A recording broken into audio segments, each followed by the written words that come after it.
Greg, I'm not making fun of you when I ask you this question. Yeah. As technologically, as we age, as people age, I think very often they get much worse Sure they at do. learning some of the technological things Right. that are advancements. So I ask you very innocently and curiously, do you know what Waymo is? Have you heard the phrase Waymo? Do you have any idea what I'm talking about? It's when I like something very much and I say I want way more of that. Isn't that it? I saw that one coming. Did you? Yes, I did. Roy saw it coming a mile away. I don't know what Waymo is. What is it? It sounds like a company, like a place where you would get insurance or something. Well, it does sound like a company, and I would say actually what it is makes me feel like if we'd been in the 80s or 90s, it's what I'd give a company name that's going to, in the future, destroy us. Like I'd say the evil company Waymo, even though I don't think necessarily that Waymo is evil. What it is these driverless cars. Have you pulled up next to any of these cars that have all of these cameras but don't have a driver and a ride-share thing? I got to think that whoever's driving taxis these days has to feel like they're in big trouble just in general. Like they thought they were in big trouble with Uber, but now there are just cars making their way through the streets that don't have any drivers. And yesterday, on 395, there was a 2-hour delay because one of them just stopped on an exit ramp and nobody could get it to move. They're like 99%, they are all automated, but somewhere there's somebody with a joystick that can get both these things and the little carts that are delivering food that you've seen all over the city. And we're not ready for any of it. Like, it's not quite advanced enough that it doesn't come without great error. And so every once in a while, these things are being, like, hit by a bright line because they're getting stuck in places they shouldn't get stuck.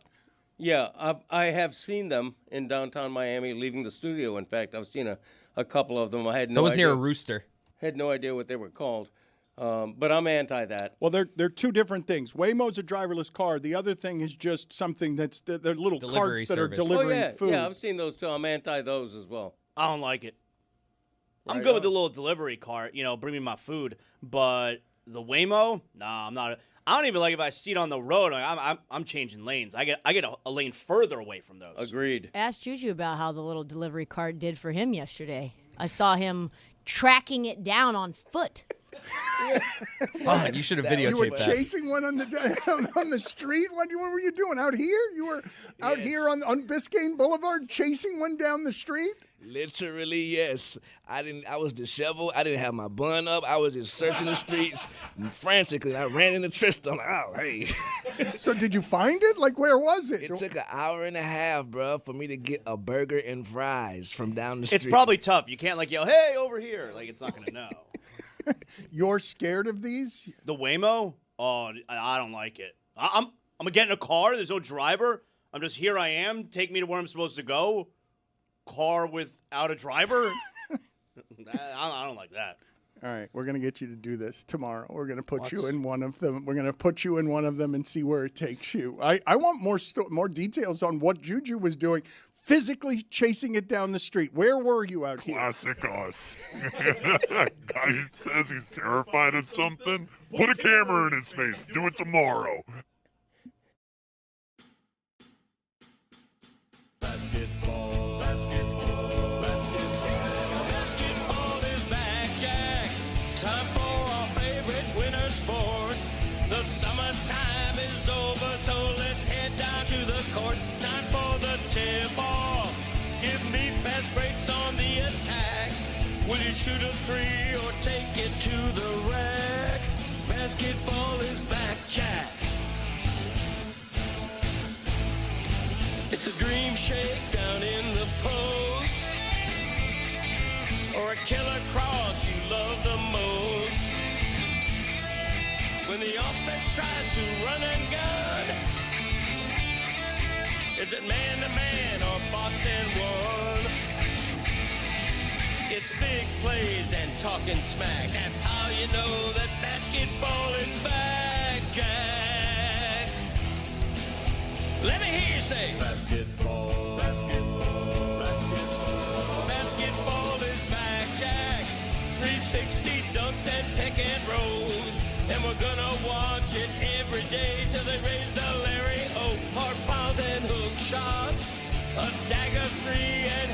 shack.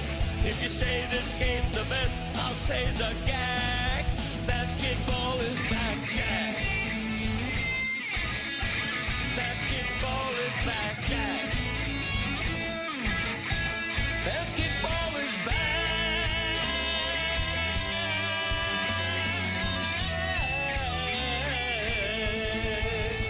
Basketball is back, Jack.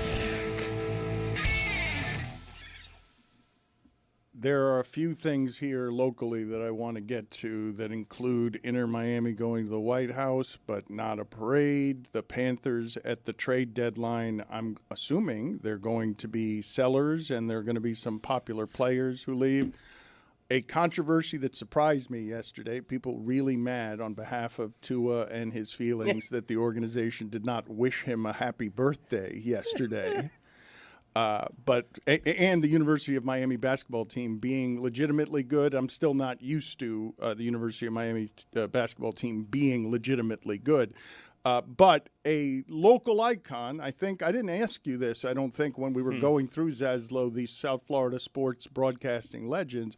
But Tommy Hutton classifies, correct, as a broadcasting legend locally. And he announced yesterday that this is going to be his last season with the Marlins. And also, the scene of this to me was symbolic. Just cold cinder block room with like a few straggling reporters. He is a legend, but he's a rose growing in a sewer because Marlins baseball doesn't produce a lot of legendary things. So here's Tommy Hutton saying this is going to be his final season as a Marlins broadcaster. So I guess I'm supposed to start before I'm asked questions. This has been in the planning for a while, and I just decided, and people have asked me why I've decided to make this my last year, and the best answer I can give is that it's just time.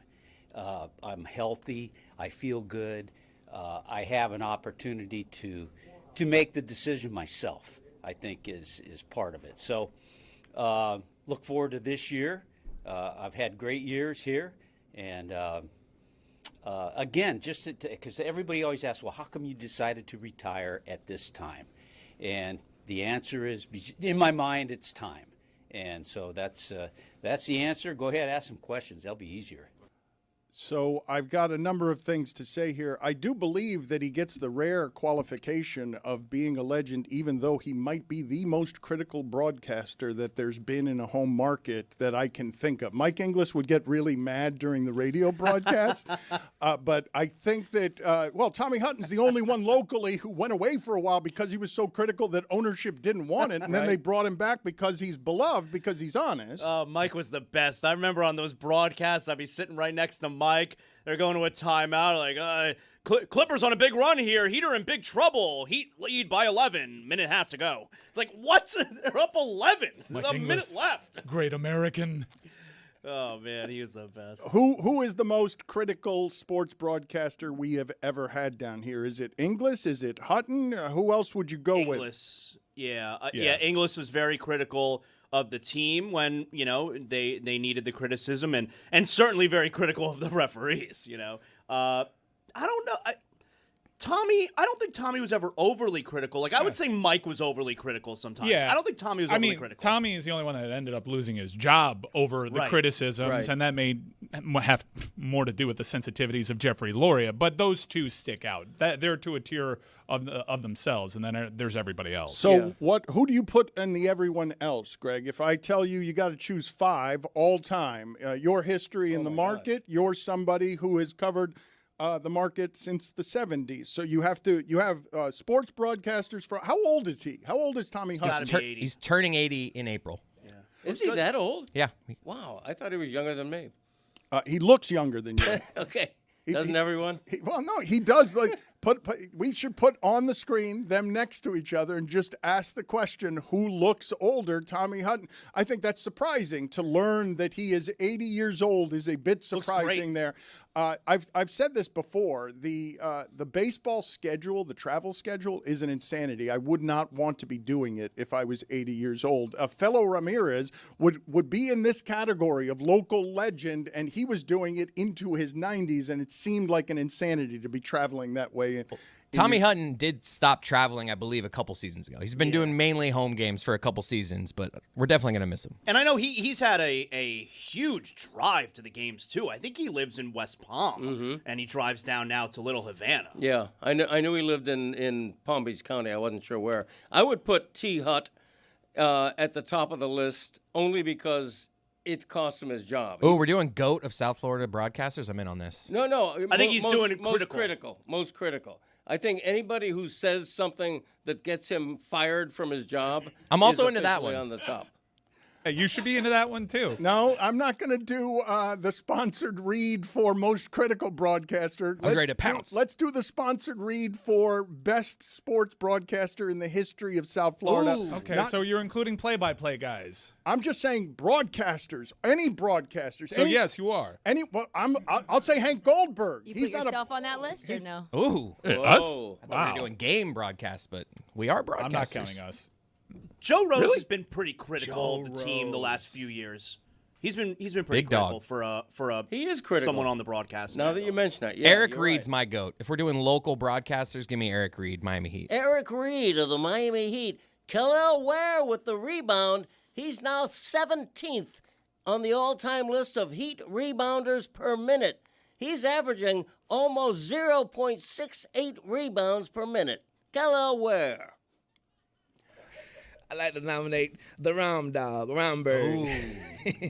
Does that That's a qualify? nominee. I don't believe that is a nominee. It's Juju. by definition is a nominee. Look, I just said greatest in South Florida history. I like Brett Romberg. That's my guy. You know what, Juju? I'm sorry to do this to you, but Oh, that's, no. Yeah,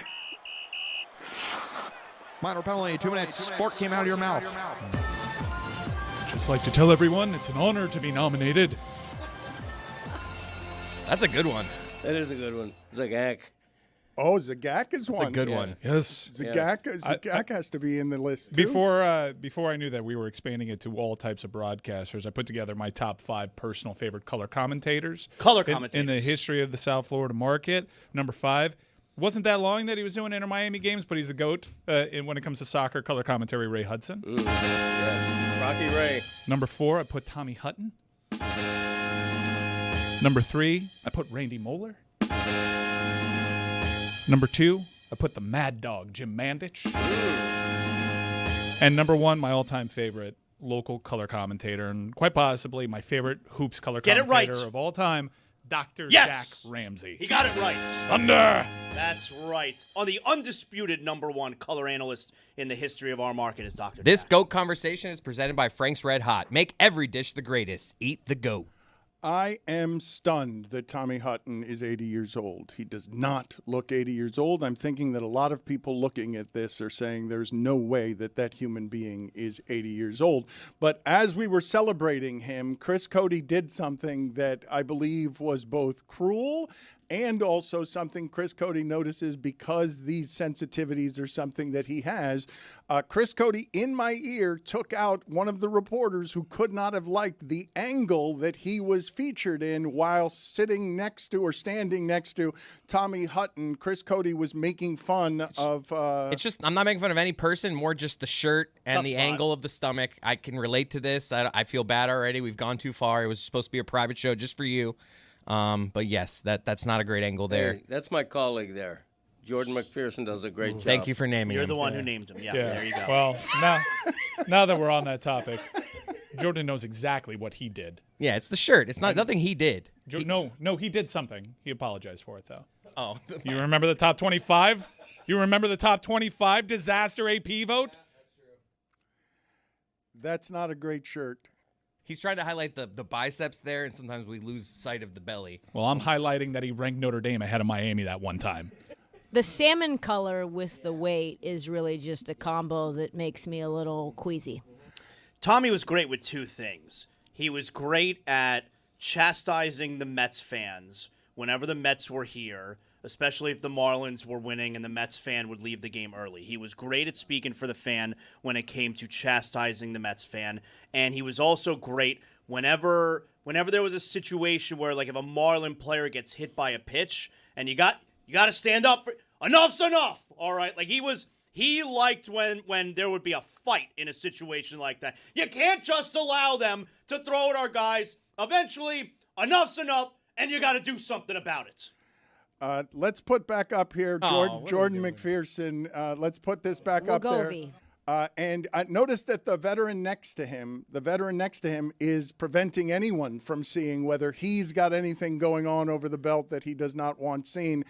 He is hiding behind his hands there to make sure that a bad angle doesn't catch him.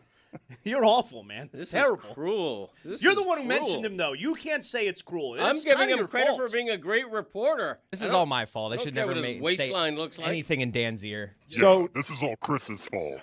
Dr. Jack Ramsey, when you mention him, the GOAT locally is Eric Reed, correct? Eric Reed.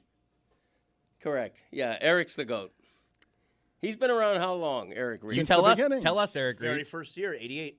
I remember Grant Long when he was with the Heat. That was an all-round player right there, in and out of the starting lineup, but you could always count on Grant Long. You know, Eric Reed's first year, he was the color analyst for the Heat, not play-by-play. Really? I can't picture him as a color analyst. What would that sound like? I'm so... Eric Reed as a color analyst just doesn't make any sense at all. That's not what I wanted. That's all right, Chris. I think we've expired what your dad has in this particular bucket. His Eric Reed has also gotten worse with age. Like it's less nasally. It's not quite as good as it used to be. We should highlight that Goldie had been a longtime South Florida broadcaster on the airwaves. First team. Yeah, and did it the hard way when it came to his climb over at the Florida Panthers. And since then has been the voice of this golden era of Panther hockey and has an incredible signature call. Also, can you give maybe an all-eye Denny Potvin? Yeah, no doubt. All right. Jeff Rimmer. Well, all of these, though, I think have to take a back seat to Moeller, do they not? You're only allowed to take one or two from each franchise. Each franchise isn't going to have one of these longtime legends. So you get Eric Reed and Jack Ramsey, and that's the list, right? I don't think that Mike Inglis would crack the list of best South Florida sports broadcasters ever. Yeah, baby. Tony Fiorentino does not belong on this list. You cannot have him on this list. I like to nominate a two-time champion. Do two-time champions belong on this list or not? Because I know one in my own personal record book. Jonathan Zaslow, man. Thank you, Juju. Thank you for recognizing. Were you waiting? Thank He was you. raising his fist before you even said his name, this guy. Because I knew. Unbelievable. How about a little love for Rick Weaver? The original GOAT, the play-by-play man of the Miami Dolphins when they were winning Super Bowls back in the 19th century. Rick Weaver, who had such an ego, he had a vanity plate on his car that said The Voice. I mean, you know the 19th century is the 1800s, though, right? Yeah, I do. Yeah, but when you put that detail in, when you put the detail he just gave us, somebody in the 1970s was driving around with a license plate that said he was the voice, and you could pull up, and cars had drivers back then. Yes, they did. You could pull up next to Rick Weaver, and the voice would be right there. You are the only one around here old enough to remember. None of you remember Never Rick heard that Weaver, name before. right? Roy, do you even remember Rick Weaver? No, sir. What? Really? Wow. I mean, The Voice. If Roy doesn't remember. He would have been done. He would have been finished in about the 80s, right? He would have been yeah. out of a job in the 80s. Right. What do we do with PAs? Because Mike Biamonte gives the Heat a third. There's and only one known PA. No, now. J-Ro Keach. J-Ro. I'm thinking the pro teams. You're right. J-Ro Keach at the University of Miami baseball and UM football games, and I think he did basketball too. He just had they just honored him with a first pitch this last weekend, did they not? Where Yeah. Mario did the other first pitch. I think he needs Tommy John now. That was. He was throwing gas in the pen. He does everything the same way. He definitely went out to a field and threw before that. He had to. From the mound? Just, I didn't. Yeah, I think he was up there. Of course he was. Did I ever tell the story of when I sat behind Jim Harbaugh at a Yankee game? I do remember. Yeah, do it. I don't remember the details. So of he it. brought a glove, and the entire game he was furiously playing catch with himself. Awesome. This guy was in his 50s at the time, looking ridiculous, and he was sitting next to a woman, and I was right behind them for this game, and he threw the ball with such force into his own mitt that it hit the lady next to him and legitimately hurt her. He had to buy her a bunch of soda pop and get up and leave. That tracks. Like if you had asked me what Who in sports is Now, in the most ridiculous circumstance, what is Jim Harbaugh doing at a baseball game? It's bringing his own glove and playing catch with himself so ferociously that he injures the woman next to him. I can't, in fiction, make up something better than what it actually was. Speaking of Tommy Hutton, the Marlins of our teams down here have had the best resume of broadcasters, like by far, right? We're talking Joe Angel, Dave O'Brien, Boog Shambi, Len Casper, Rich Waltz. This is by far Well, the you're best. saying by far, but it's because the Heat have had only the one. Like, the Heat, he won't give up the job. It's their problem. Yeah, because it's such a transient job. Either the administration doesn't like them or they get better opportunities because they're so good. But you're right. Pound for pound, they keep putting out winners. The Dolphins have had a ton as well. I mean, the Dolphins have had a ton of. I mean, Hank Goldberg was doing broadcasts. Larry King. That's right. Not a lot of Larry people. King. Not a lot of people. Yeah. You're lying. Yeah, Larry King was one of them. I never lie. No, he's right. Larry King. Put it on Now I the believe poll at Le Batard Show. Did you know that Larry King was a Dolphins broadcaster? Gotta hear this. Larry King also was famous for owing people money throughout South Florida when he was a broadcaster back then. He was notorious for. Oh, Hank Goldberg used to make fun of him mercilessly. As far as that, the dark side of Larry King, that was funny. By the way, people, grown men, grown adults who bring a glove to a baseball game, get out of here. What are you doing? Why are you? What are you going to show up in a full uniform next?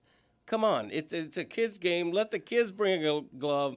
Quit stealing foul balls from the kids with your big giant mitt. Leave it at home. I'm with you on taking the balls from the kids, but you gotta bring a glove for safety. Why? Because what if I'm with my kid and a screamer comes at me? Use your He was hand. sitting behind a net in a luxury I'm not seat. saying he. I'm just saying he's saying anyone in the stadium should not be. Yeah, bringing it. adults should not be allowed to bring gloves into a Not be ballpark. allowed. No, shouldn't be allowed. If you don't like the glove, how do you feel about Harbaugh coming to a recruiting visit and being in full football cleats on mahogany floor?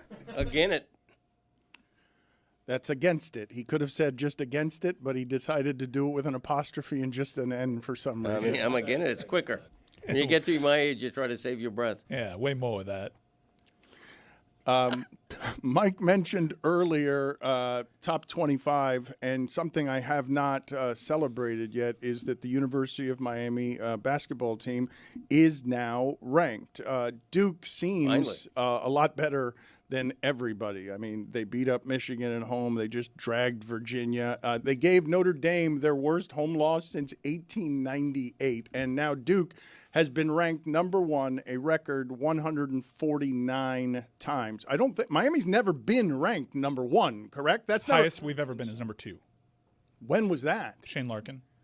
Okay. Impressive ranked victories. And I do think like the Tim James team, I don't know where they peaked. I think they were top 10. They may have gotten as high as like 3-ish. Yeah, because they were trading wins with the Did you likes of like a really good St. John's and UConn. Did you team mean at the that time. Larkin team was number 2 overall or a 2 seed in the They were tournament? both. They were number 2 Okay. in the nation and ended up being a number 2 seed that lost in the second round, I believe, to Wisconsin. How high did the Final Four team get from a few years ago? We actually did that from like an 8-9 spot. Really? Yeah, we weren't really respected in that. But I'm starting to get used to Miami being good at basketball. It's crazy the amount of momentum they just immediately nuked. The team, after they went to the Final Four, had an NBA player in Keyshawn George. Yeah, they lost the ACC Player of the Year in Zay Wong, but they reloaded. They retooled. And a lot of those guys came back, and they just threw up a fort over there. But they burned it up in 2 years, and here they are.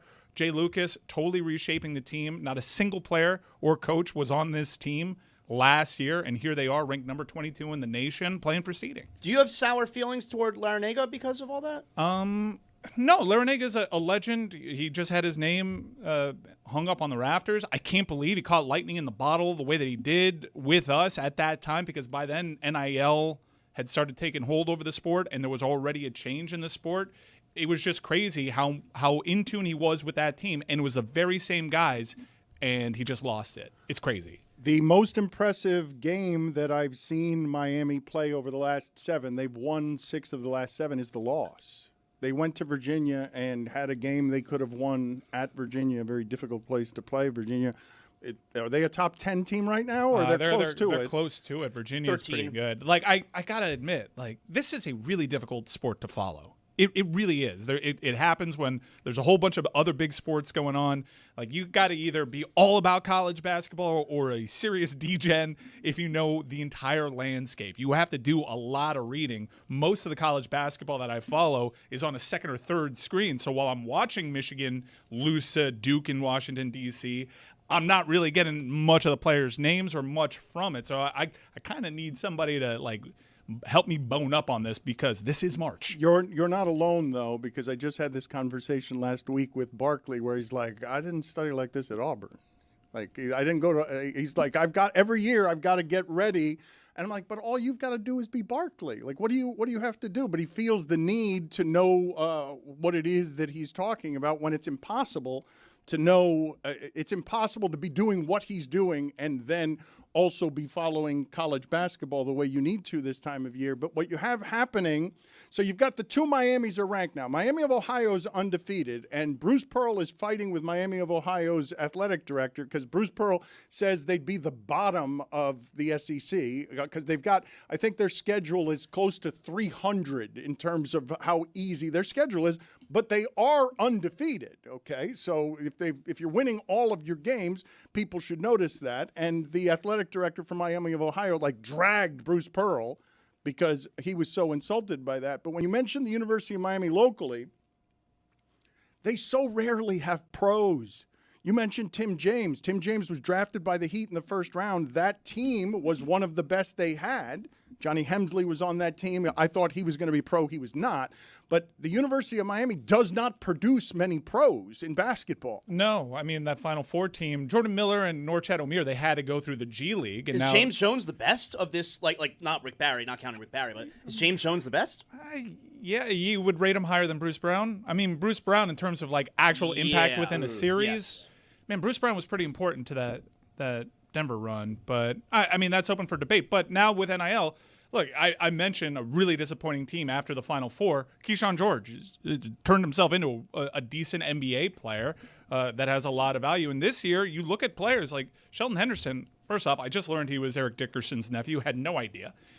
He was a 5-star that we took from Duke, and he's going to be in the league. He's got an NBA body. The shot needs to be a little bit more consistent. But Uday, Renew, like, these guys are going to make the league. I think Uday is going to be a curious example, but defensively, he can keep up with perimeter guys the way that traditional bigs can't. Miami's got some pros on this team right now. I don't think Uday is a pro, but that's because of his limits offensively. This team, though, would be considered championship worthy if they had gotten Boozer. Like, they were close. They finished second. We were close. They finished very close. And Duke is pounding people because Cam Boozer, it's not just what he does in the post scoring, is he's just a great passer out of the post as a freshman. He's awesome. He's been better than Cooper Flagg was for them. He's awesome. And they came so close to getting him. I really did think when you're named after Cameron Indoor, though. How close did they get then? No, they got close. If the move to Jay Lucas happened a year earlier, like it probably should have, the Boozer twins would be in Miami, I think.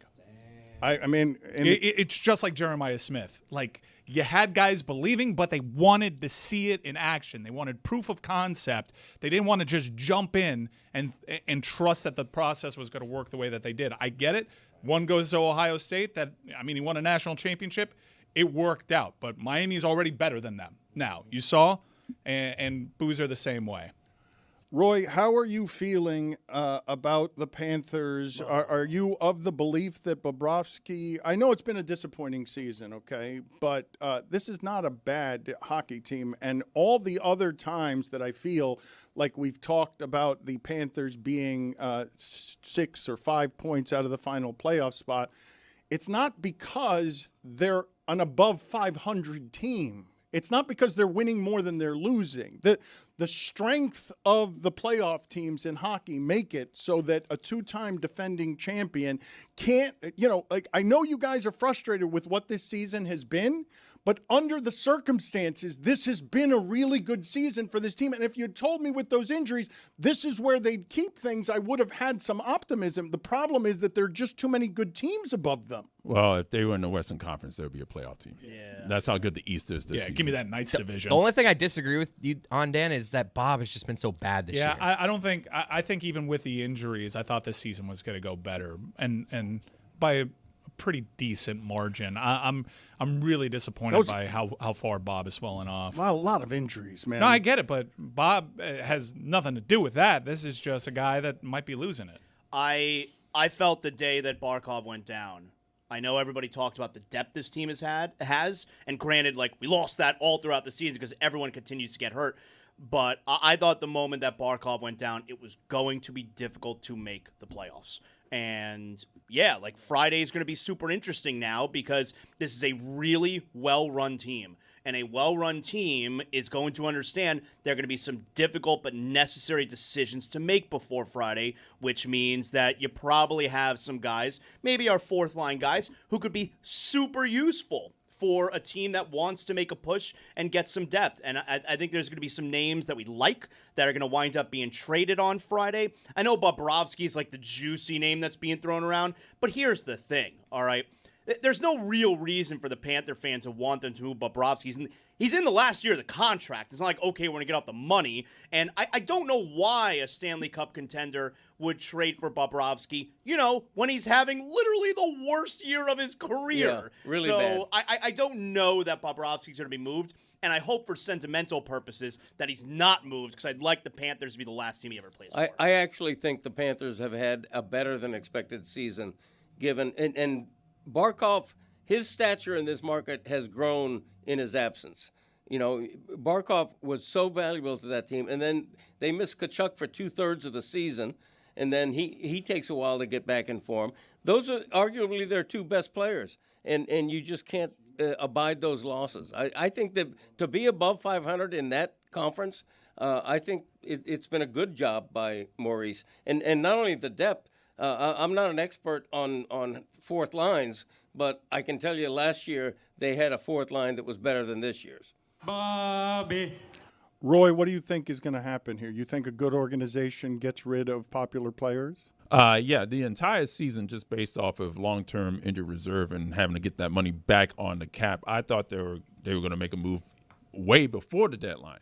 A player like Mackie Samoskevich or even Evan Rodriguez would have probably been traded just to make the cap more feasible for them. So once they get Tkachuk and possibly Barkov back in the lineup, but that doesn't seem like that's going to be the case anymore. I think they should probably just rest Barkov. Bobby.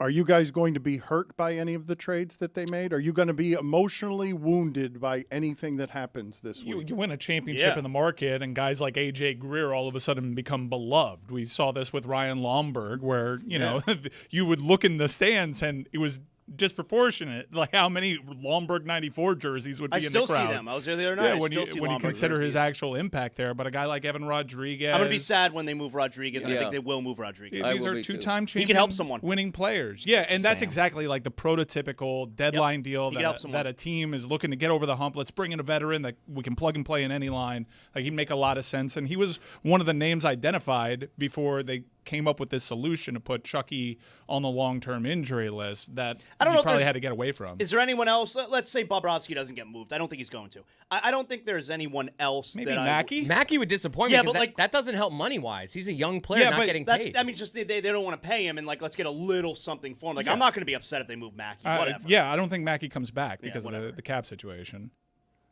Erod will be tough. Erod will be tough to lose. Bobby. Get me the sound of Charles Barkley trying to say Bobrovsky as Charles Barkley has gone into hibernation to try and learn a little more about college basketball quickly. We do have a college basketball expert with us here in Trista. Perhaps she could get us up to speed because we are going to do that live stream where we combine both Selection Sunday and also the Oscars, correct? We're going to do both of those things. Are Adnan Virk and Sampson coming down here in tuxedos to help us do both the Oscars and Selection Sunday? Because I need some help here in terms of getting caught up to what it is that's been happening in college basketball this season. Efforting and hopeful. Efforting. I like that word, efforting. Mm-hmm. It's what I say when Dan says something on the air that he probably shouldn't have. Got it. 5 storylines. Dan's already taken a couple of them, but we'll just do them again. Classic Dan. Yeah, just pre-show, making it to post-show or in the show. I didn't hear any of that. That's a lie. Did you hear my very obvious and It was unsubtle? such an Man, I wish I easy could have a lob. refresher. I know, it was tough. It was a tough one. It's But then okay. we started talking E-Rod. Yeah, I know. It was a hard pivot into hockey. I was like, I guess it's just dead. All this work that I Man, can did. anybody help me with some headlines? I know, and you never do that either. You're an expert on all things. Number 1, Duke, number 1 overall seed for the 2nd year in a row. Blue Devils have the Naismith Player of the Year runaway favorite for the 2nd year in a row. Freshman for a 2nd year in a row.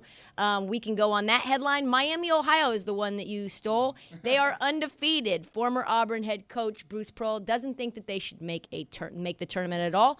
But his son coaches his former team, and they are on the bubble, so I don't know what we should make of that. Mike said he's all in on the top 4 teams. Everyone is talking about Duke, Michigan, Arizona, and Florida, who obviously won the tournament last year. But I actually think that there is a team that's better than they were when they won the tournament a few years ago in UConn. I can give you the reasons why. The player who may go number 1 in the draft may not actually get out of the first round in BYU because of a key reason, A.J. DeBansa. And there are 33 Division I freshmen averaging at least 15 points, which is on pace to be the most in Division I history. Why do you like UConn more than Florida? I love the way Florida plays. I love their speed. The pace that they play at is something that I enjoy watching. Why do you like UConn more than Florida? Well, first of all, do we see the way that UConn got screwed against Florida last year when they were not as talented as they are even this year? Like, they probably should have beat Florida. Remember, I can say the F word on this show? Yes or no? Remember Dan Hurley was like, we got fucked, right? Like, we got abs, and he lost his goddamn mind. We got fucked. Chris, that Can we use is that as a terrible draw? executive producing Sometimes judgment you need from them in you. bunches. You can't Say just it have one. again is what you decided to Listen, do. you That don't was have to your tell me twice. Your contribution to judgment and leadership on this show is to say it again. I agree. It was bad judgment Oh, I because thought it he kind agreed of with me. stepped over it, and we need it clean for the club. Go ahead a third time. We got fucked. Yeah, that's better. Oh, whoa. Mike, you gotta go. Minor penalty. Oh, 2 me? minutes. But now you Personal can use it foul. in the club. Personal and foul. Wow. What a shit contribution from you. I thought it was great. Anyway, UConn is better offensively than they were in 22-23. Slightly below structurally than the team that was just an absolute monster. Better pick and roll offense, better decision making. The guards are able to deal with centers that end up dropping in coverage. This team is just an absolute monster, I think, in a bunch of different ways. And I think that they will surprise people. So in terms of a team that is not lumped in with that traditional 4, you're going UConn. What do you do with Houston? I think the problem with Houston is that they continuously have the same formula year after year, which is defense first. And I love Calvin Sampson. But I just think they get so stuck in the mud offensively, and we saw that in the tournament last year. We've seen it in multiple other years. They keep trying to get more potent offensively, but I just don't think Calvin wants to play that way. So I think they're a sneaky team. I do want to ask you guys, though, about this. Arizona, they are considered soft, and Tommy Lloyd went on yesterday and say, hey, just because we're on the West Coast doesn't mean we're soft. Do you think that the West Coast is fairly considered soft as someone who's from Portland? They dragged Houston. Arizona dragged Houston. That was like the talent disparity in that game. Everybody keeps talking to me about Houston, and Arizona seemed to me to be a good deal better than Arizona. But when you talk about the softness of the West Coast and you talk about angry coaches like Hurley, it makes me think of Mick Cronin. We've got some new Mick Cronin sound. Ooh. Mick Cronin is always agitated. He's always filled with people at UCLA are pretty done with him representing the school this way. You got to win more than this if you're going to behave this way always with reporters. Listen to what Mick Cronin had to do, what he did to a reporter who asked him about teams traveling out west as opposed to UCLA traveling somewhere else. So much has been made about you guys going east. You just came back from a prolonged East Coast trip. I'm wondering, Have you seen anything from the teams that have to come out here and stay out here? Is there any kind of balance with that in terms of the wear and tear and just what you've seen on the court? Wear and tear on them? Yeah. Is that a joke? Please tell me that's a joke. Is it even comparable, is essentially what I'm trying to say. Have you ever looked at the NBA stats and what the gamblers and all those people do on West versus East? Talk to Eric Musselman, ask him that question, who coached in the NBA. Good luck, West going East. We have to go back 4 times. Oh, the Big Ten teams get to come to Los Angeles where it's 70 degrees 1 time a year. They don't even have to switch hotels. We're 12 miles apart. Are you kidding me? Please tell me you're kidding me. Is this a plan? Is this a planted question? I mean, you cannot be serious with that. And meanwhile, we've seen the Eiffel Tower, or we've seen the Statue of Liberty twice in the last 3 weeks while we were landing. You can't possibly stop. I'm going to eat, man. You can't. I mean, he's asked me to feel sorry because Iowa had to come to LA for a few days. You can't be serious. You know how much people vacation here? Trust me. I got a lot of friends. I have to tell them, no, I'm focused. Everybody from back in Cincinnati wants to come out here all the time. I have to ration them out, okay? Nobody wants to be back there. How's the weather in Iowa City? Come on. Kidding me? You got comedians in the mix.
Sunset Gears with comedian Rob Delaney. I really am thrilled to be doing this, Rob, because I admire your work a great deal, and it's rare that I find somebody from afar that I've been wanting to talk to because their story seems somehow something even more admirable to me. Now, you might not view it this way. I don't know how much nobility you think there is in your story, but in watching the art that you've made and watching the life that you've chosen, it's sort of been a pleasure to watch your work grow and to see, you know, the things that you are choosing late in life to do artistically. Well, that's very kind of you to say. Thank you, and thank you for acknowledging that I am late in my life. There's a refreshing honesty to that.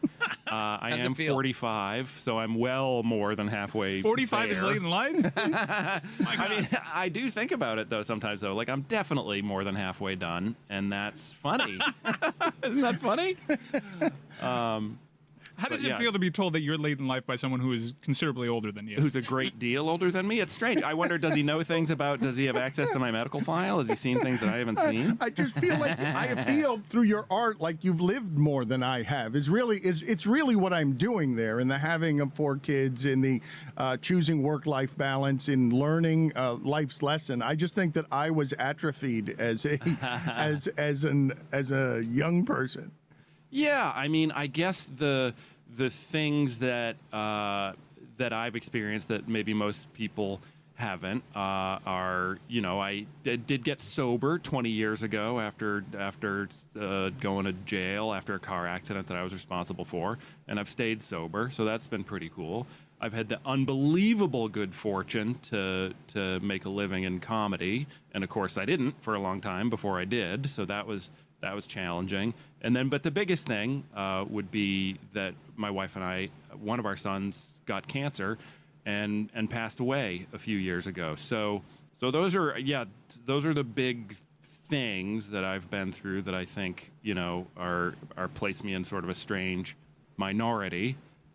I think I covered it all. Well, life-altering things, Yeah. right? Because arriving at comedy success must have been the realization of your dreams, right? You came from your comedy story. There aren't a lot of people who had comedy success the way you did, just sort of discovered by social media. I can say that, right? Oh, sure, yeah. It came at an interesting time because I was trying very hard to get hired by, say, Jimmy Kimmel, Conan O'Brien, writing jokes by the stack, by the physical paper stack, because I'm submitting two-liner jokes, by the pound to try to get hired as a late-night writer. So then Twitter comes along, and I've got piles of jokes that no one will pay me for, no one wants.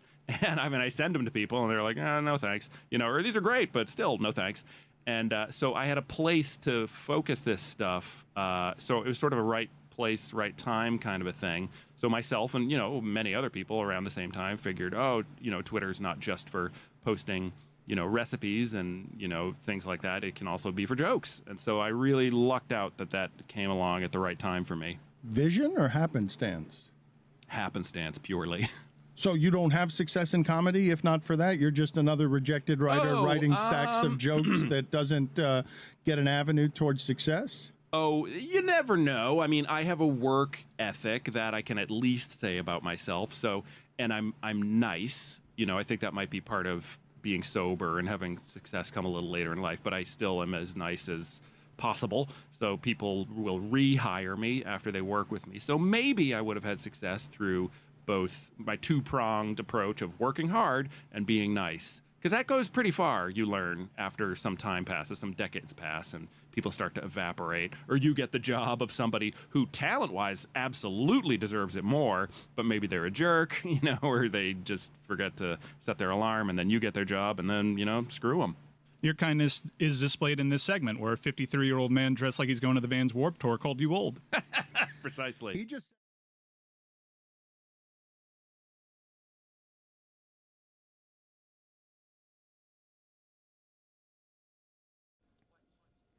This episode of the Dan Le Batard Show is presented by DraftKings. DraftKings, the crown is yours. Are you doing coffee again on an empty stomach? I feel like I can hear your stomach again. It's not mine. I'm pretty sure that it sounds like what I've heard in the past coming from your stomach. Yeah. Did you have breakfast? I did not. I looked before the show started. No bacon? There's no bacon over there, which is always a big letdown. Okay, but it's always loud when you have a ton of coffee because you're drinking coffee straight from a thermos. You've had how many cups of coffee have you already had today?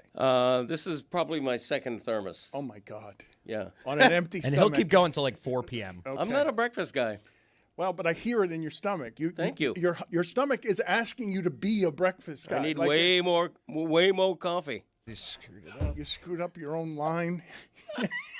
Look at him laughing at screwing up his own line. We didn't even notice your pickup there. I need way more coffee. Roger Bennett is the founder, the CEO, and the gorgeous face of the Men in Blazers Media Network. He's got another New York Times best-selling book.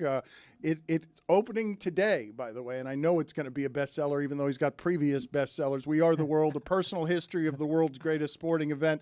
We're 100 days out from the World Cup. Always good seeing you, Roger. Thank you for making the time for us. Greg was saying that he thinks there's the possibility that the U.S. is going to play Iran in the World Cup. I don't think Iran's going to play in the World Cup. I don't know for sure.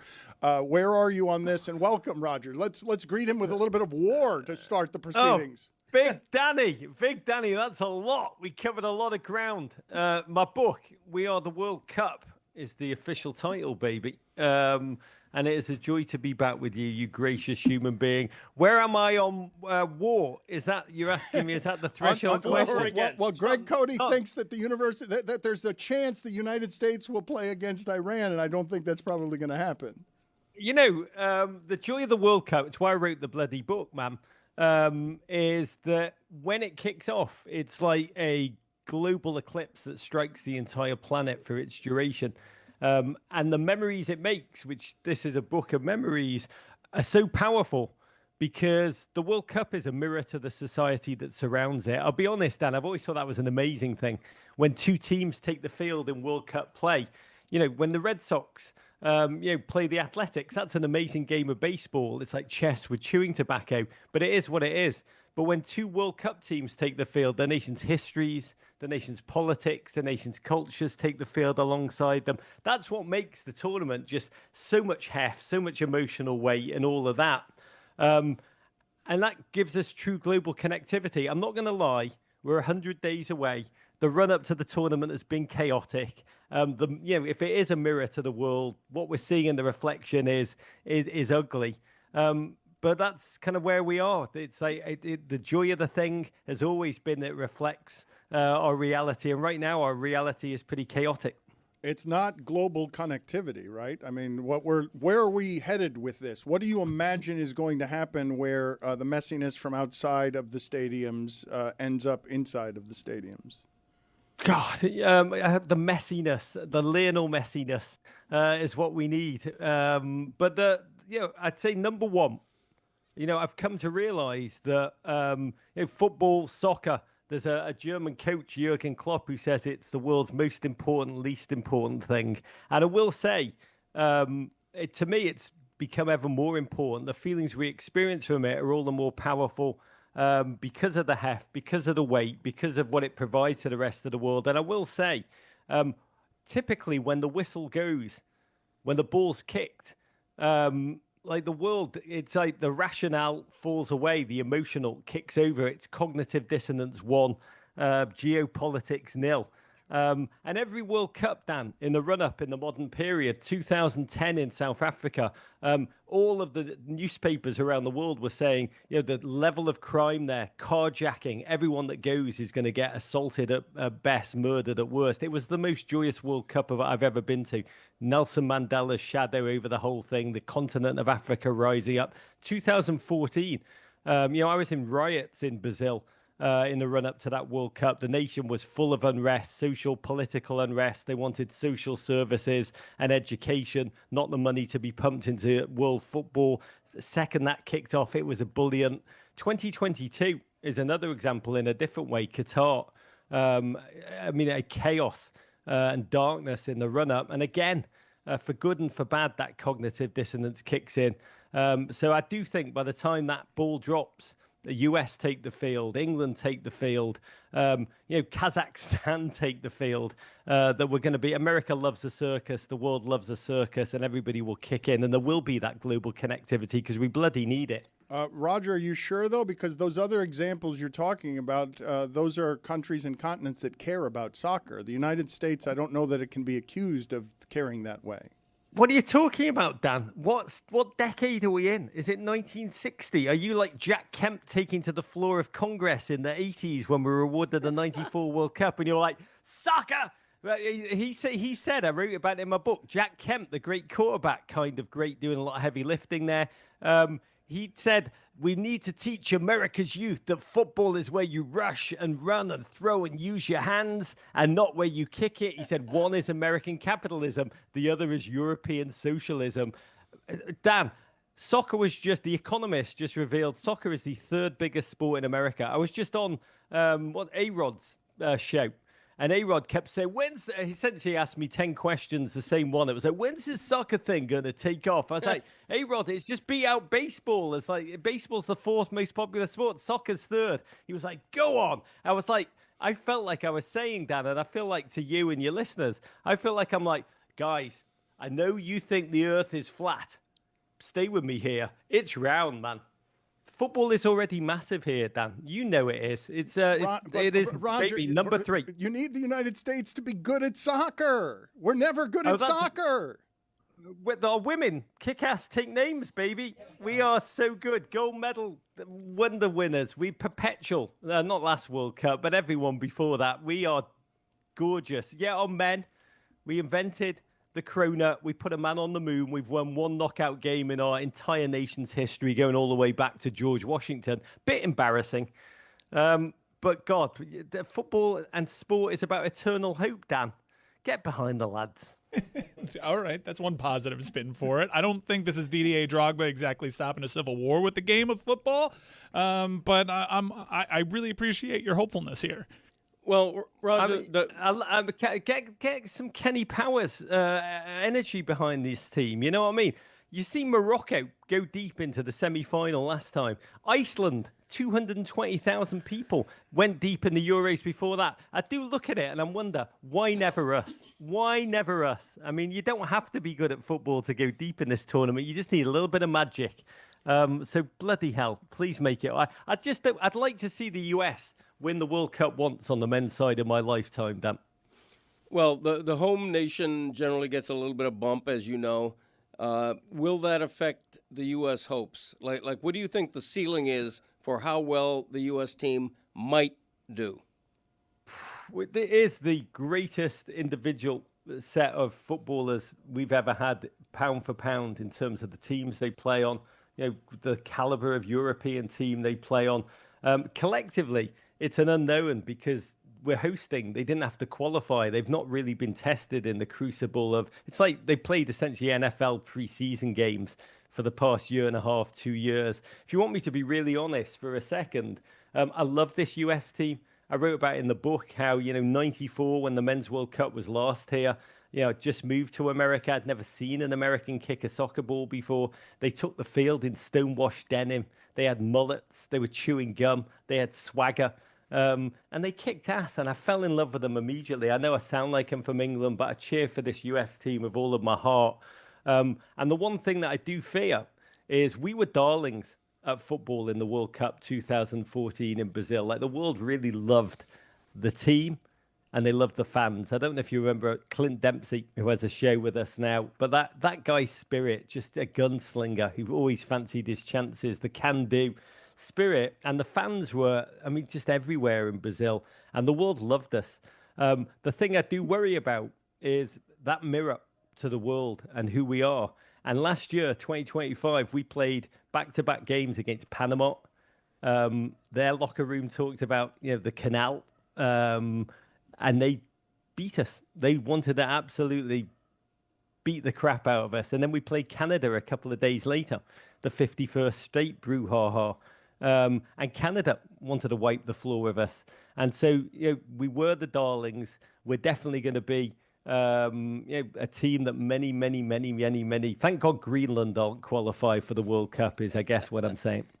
Roger, you hosted American Fiasco about the 98 World Cup experience. It was one of the best long-form podcast series I had ever heard. And I do think there are some comparisons with the promise of a couple of years ago and a golden generation, and then this team never really found its form. Now, I know it's settled in a little bit more, but are you afraid of a couple of years from now having to do a sequel to American Fiasco?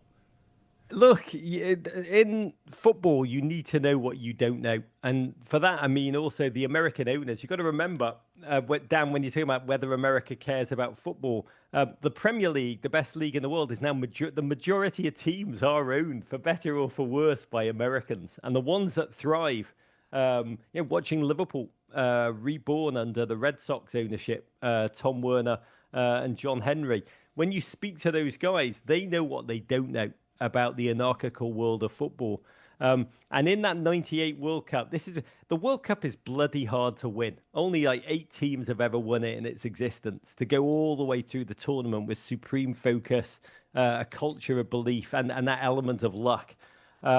But the US had not qualified since 1950. They qualified in 1990 with a team essentially of college kids. Hilarious. They were like tourists with good tickets. They got a really close-up view of the football as they got their ass kicked.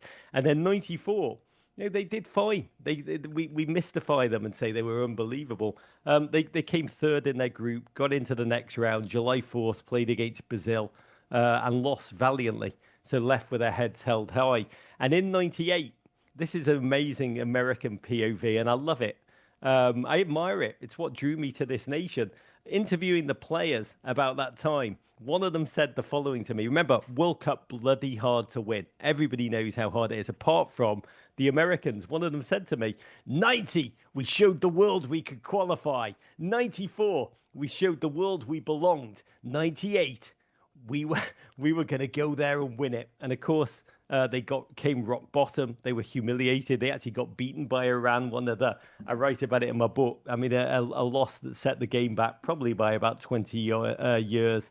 in this nation. And that's the sad thing for me as someone that loves the rise of this game in this nation. I mean, it's been the story of my life, the biography of my life. America, when I came here in 94, was like space to Captain Kirk, the final frontier for the game. We are now a true football-loving nation. But the men's national team, we love a dream team in the United States, and it remains a dream-on team. And please God, it will change in my lifetime. The book he has is out now, We Are the World Cup, a personal history of the world's greatest sporting event. What are you expecting in terms of nations withdrawing, boycotts, all of the fun that politics will bring? You know, we've got to get Jake Tapper on the show. Get me, Tapper, get Blitzer on, get Caitlin Collins on, and we'll go on the geopolitical tip. There'll be right now the Iran question. The answer is nobody knows. Iran have qualified for this World Cup. It was incredible. 36 hours after the weekend's news, the head of the Iranian Football Association was already putting out a statement amidst everything that was going on, saying we don't know if we'll be able to play in this World Cup. It's an unprecedented situation. Teams have pulled out of World Cups before. India, 1950, because they didn't have the money to travel to the tournament. Austria, for even darker reasons, in the 30s, because they'd been annexed by Germany, and so the Austrians played on the German team. I crap you not. Again, a mirror to the world that surrounds it. So the Iran situation is unprecedented. FIFA are trying to catch up. The FIFA, the organising committee for the World Cup, are trying to play catch up with these fast-moving realities. There's rumours that if they are not able to play, Iraq would play instead, or the United Arab Emirates. So we'll have to see. But in terms of the rest, there's been no conversation, no talk, and a couple of footballers have ruminated publicly. But again, once you get closer to this World Cup, it is crazy. We saw it with Qatar. There was a lot of ruminating in the run-up to that World Cup. And then once that ball takes the field, once Lionel Messi walks onto the field, the world is mesmerized, the world is connected, and the footballers, they dream of playing this tournament, for their whole life. And so once that goes, the tournament kicks off, and it's just, it is that global eclipse in that moment. Who do you expect among the host countries to go the furthest? From Mexico, Canada, the U.S.? You're expecting the most from whom? I'd love the U.S. Come on. I mean, God, we need to not hope. Not what are you hoping, Roger? Or you can separate your emotion from your analysis. Without emotion, I have nothing, Dan. I'm just a broken husk of a human being. You remember, I'm dead inside. The only reason I watch football because I feel emotions that you feel every day, Dan, like happiness, pain, sadness, triumph. Like, without football, I am genuinely dead inside. I tell you what is a fascinating storyline, and I can't wait to watch it, is Canada, led by Jesse Marsh, this child of Wisconsin. A U.S. stalwart as a player, an amazing human being. I'm super fond of him.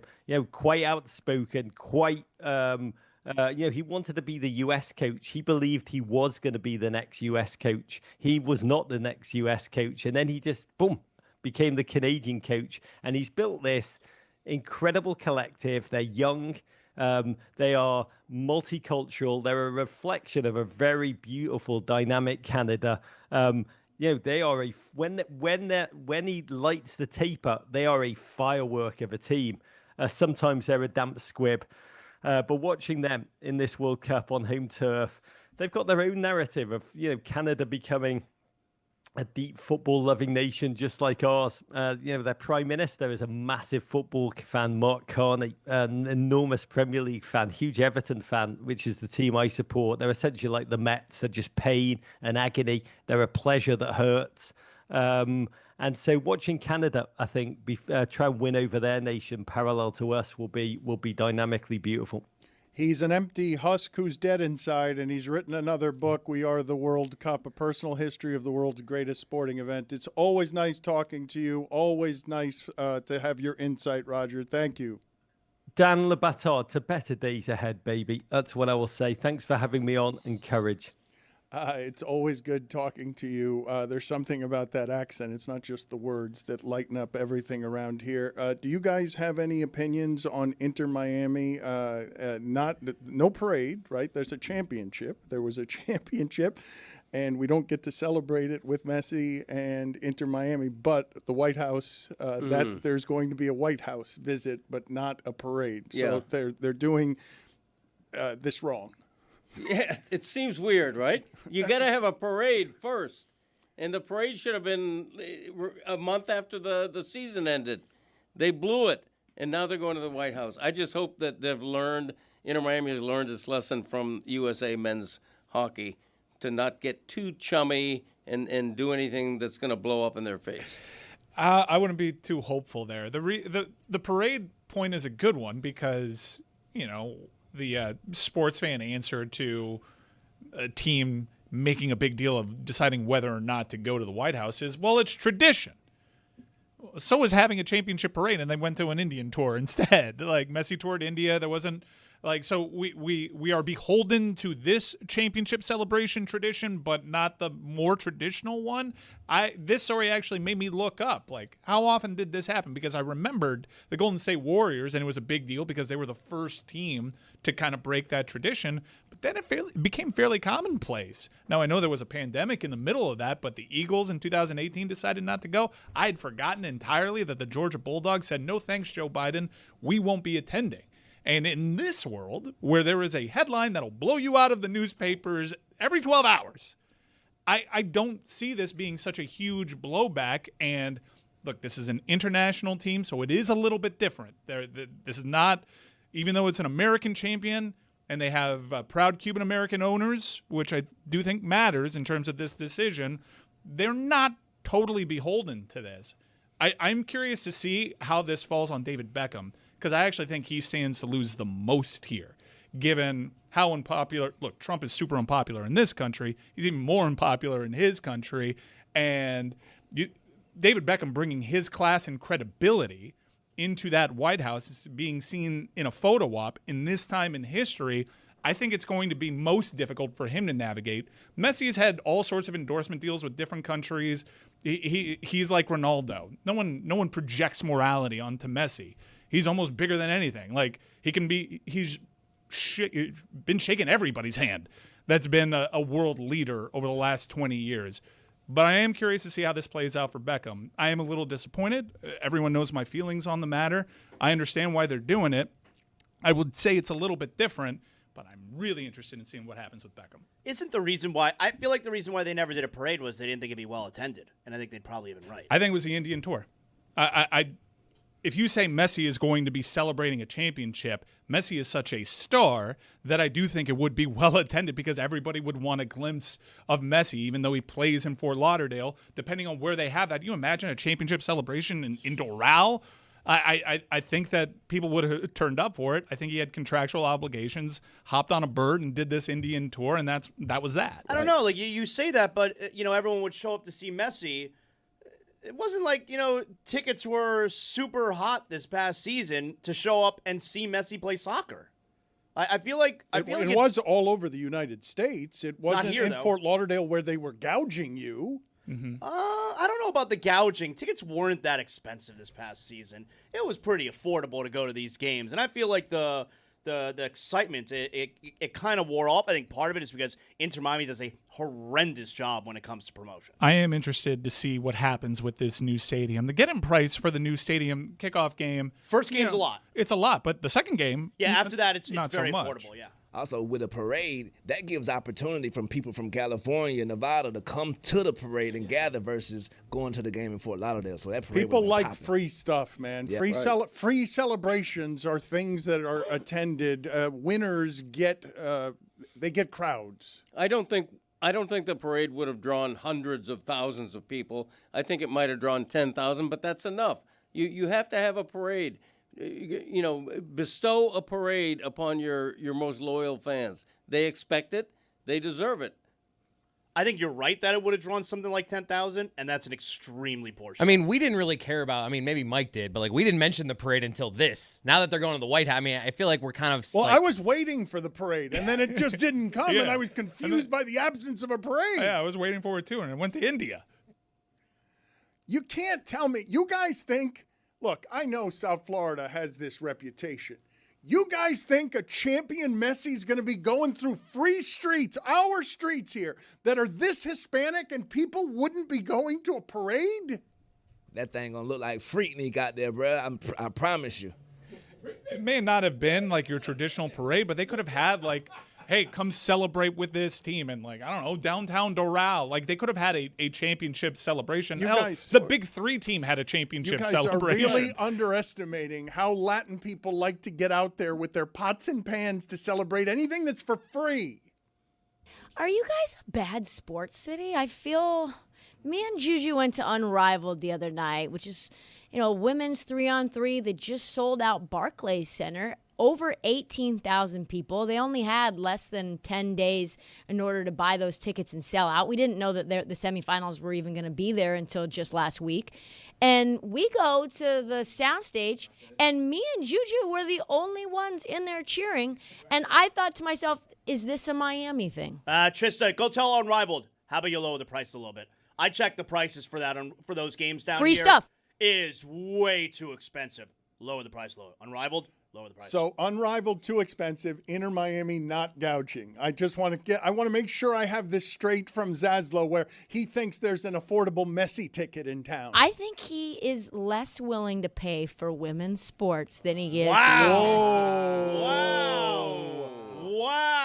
What an accusation. That is an accusation. Unrivaled is thriving. Unrivaled. Did you see these numbers on Unrivaled and their business? Now, David Sampson has told us he believes the WNBA is going to have a work stoppage. Not to throw you more under the bus, but I did offer you to talk to Kristen and get your free credential, and you said, we'll see. Okay, hold on. I was working. You went on Saturday night. And I also offered Wednesday. I know, and I'm busy. See? Sexist. Your stories are I hate falling to apart. be that girl. It seemed like you enjoyed being that girl. It seemed like you really trapped him. You cornered him with an assortment of options, and now it's just, I'm busy that Wednesday. With all that's going on with the WNBA and the CBA, here's how Unrivaled's revenue breakdown this season was. In merchandise, they made $4 million, which is a 100% increase from last year. The ticketing, they made $5 million. The total revenue was $45 million, a 66% increase. I mean, I think they're thriving. They found an avenue. They do have a bit of a campus near the airport, which is not something that you ever see down here in South Florida. They built a city for these women to have a concentrated area where they have it's a city. It's just it's a campus where they can play and really challenge the WNBA. You got to think, even though they're different seasons in timing, you've got to think that Unrivaled would be possibly rooting for a work stoppage in the WNBA to get stronger as a league? Well, remember, that was a theory when Nafisa Collier got up there with her whole speech about Kathy Engelbert. She's the worst leader in the history of the world. And part of the theory there was, she and her husband, there's like an ownership stake they have in this other league if the WNBA has a work stoppage. That was a theory. How can Unrivaled continue to be a success when they play in front of, 800 fans? Oh, it's for television. I know. It's made for television. Sports in general, Greg, don't need fans to attend the games anymore. No, it just needs to be actually, it's a soundstage is what it is. Yeah, but it's sad though, right? I would say you're both right. Yes, it is sad to attend something where I feel that there are maybe fans that aren't real sports fans that are in high levels of attendance, that are not passionate about all sports. But number two, they went to Philly. They sold out that arena. They went to New York. They sold out that arena. It's an us problem. It is kind of an us 10,000. problem. It's a soundstage problem. It's a pricing problem. But you could take this thing on the road, baby. Go to all different NBA arenas all season long. Say we get a work stoppage. Unrivaled has said, hey, we could blow this thing out to 5-on-5. We could blow this thing out to more teams. We could just keep going. We're set up for that. I think the thing that Juju pointed out, though, that is really important, that I don't know if David Sampson has any information to share with us on, is, listen, we got some revenue numbers in the second year. I don't see any transparency with the numbers for the WNBA, which actually is a violation of the National Labor Relations Act. Exactly. WNBA going to end up tricking themselves out the streets because as they're growing, the Unrivaled League, which it is, 18,000 fans last night showed up in Brooklyn. The blueprint has been put out by the Big Three to show you this thing can work. Ice Cube, salute. Here, West Coast, West Side. Bruh, this thing can work. And I think that the Unrivaled League is putting so much more pressure on them CBA meetings than it would have actually been without them. So I think that Unrivaled might be, I didn't talk to anybody, I don't know anything, but if you got stock to buy, if you got some free money, I would invest in the Unrivaled League. You know about that tricking yourself off the street, Dan? You know about that National Labor Relations Act? You know about that West Side, Greg? West Side? Yeah, absolutely. Yeah, I've been there. You've been there. Just got back from Vegas. That's not really what he was talking A little about. further west than that. I know. I want to cover with you guys here what NBC and Peacock are doing tonight. We are on Peacock. We're on NBC Sports Now every day, 12 to 3 p.m. Eastern.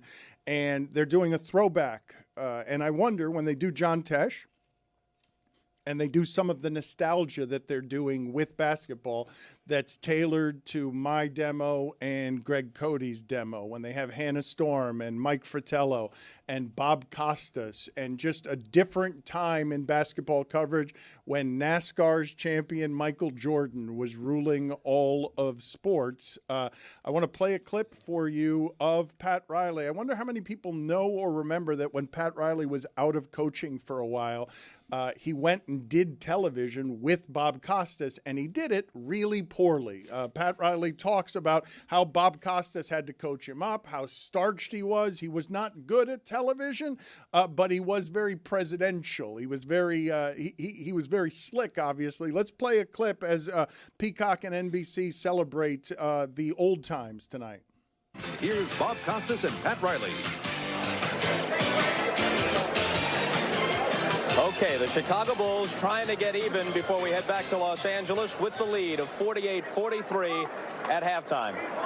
Well, ladies and gentlemen, this, I guess, is what some of you have been waiting for, and I must say that I am tremendously disappointed.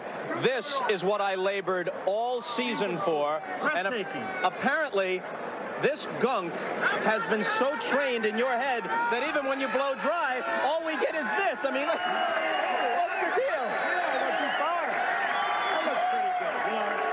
But we ought to really, I have something to say right at the end of this analysis, and then if we get into the analysis, then we'll see what it really looks blow dry. You got a brush in your pocket or what? I got one right here, Robert. Well, America demands to see it right now. Well, right at the end of the analysis, we're going to get a good comb job here. Okay.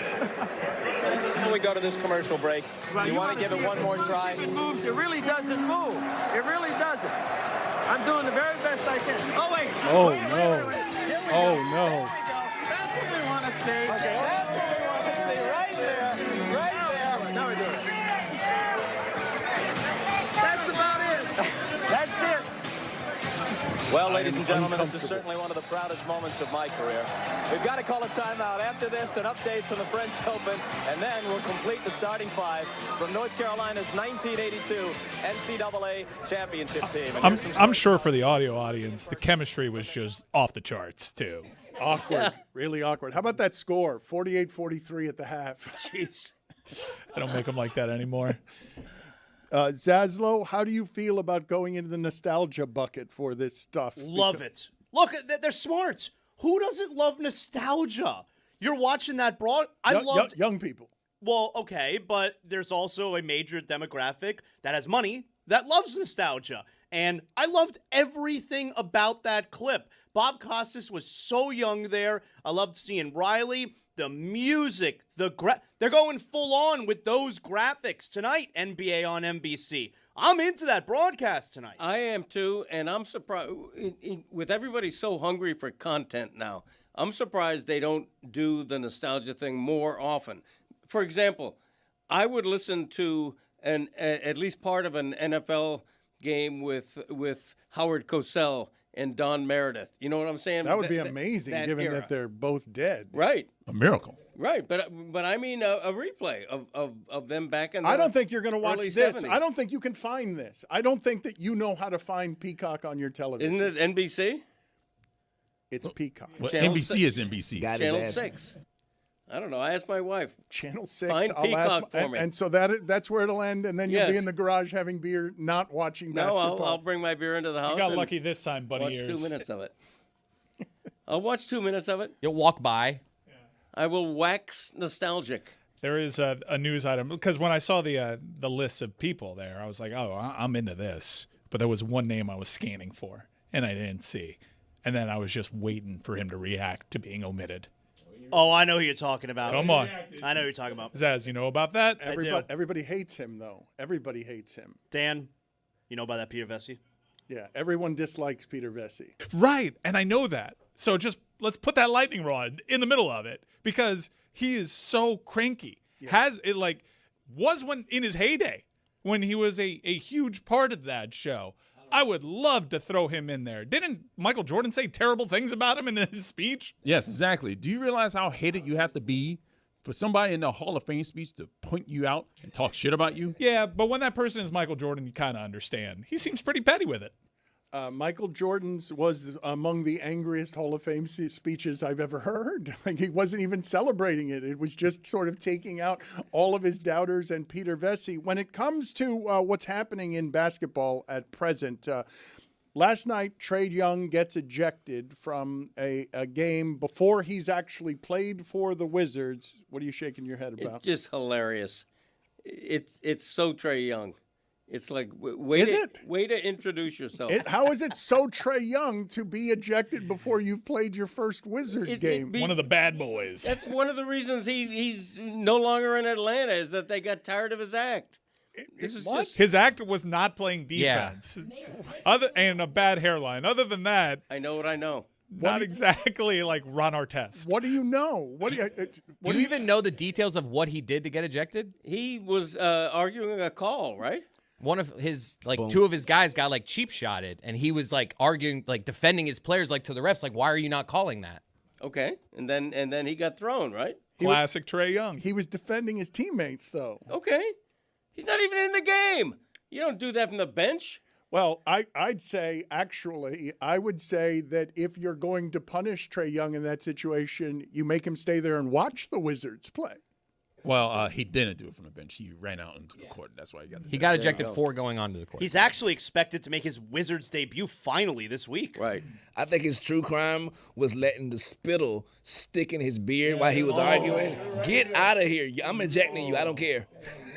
Oh, I'm a vomit. Do you guys think it's actually bad if you're Trae Young to be sent away from there early and you don't have to spend any more time watching the game? You could I don't think you have to stay around after that if you get ejected from the bench. Capital One, worst arena in all of the NBA by far. It is a Best Buy at best. Very blaring Best Buy halogen lamps, terrible crowd. I would want to be out of there if I was Trae Young as well. It does make me laugh when I hear Heat fans complain about the present state of the Heat, and I look at an organization like that playing in a warehouse where you can hear all of the speaker and the DJ because there's no bodies for it to bounce off that care about anything. Imagine the history of the Wizards is so profoundly bad that I really don't think it's a penalty to send him away early from that game. I think if my dad saw the clip of because one of his teammates got run over and they just weren't calling anything. I feel like if you saw the plays leading up to it, you would be like, I see why he's arguing there. He knows what he knows. He doesn't need more information, not just about this in life. He's done Greg Cody is done accumulating information. He knows what he knows, and that information either supports his belief or is to be rejected. Bulletin. In the NBA, if you're on the bench and you run onto the court, you tend to be punished for it. I don't know if Trae Young didn't know that, but if I'm a Wizards fan, all excited about getting Trae Young, and this is how he introduces himself. Are we still doing bulletins? Like bulletins? I do, yeah, bulletin. You just announced bulletin. But put it on the poll at Le Batard Show. Do you know what a bulletin is? Nostalgia night on Peacock. He won't be watching. He can't find it.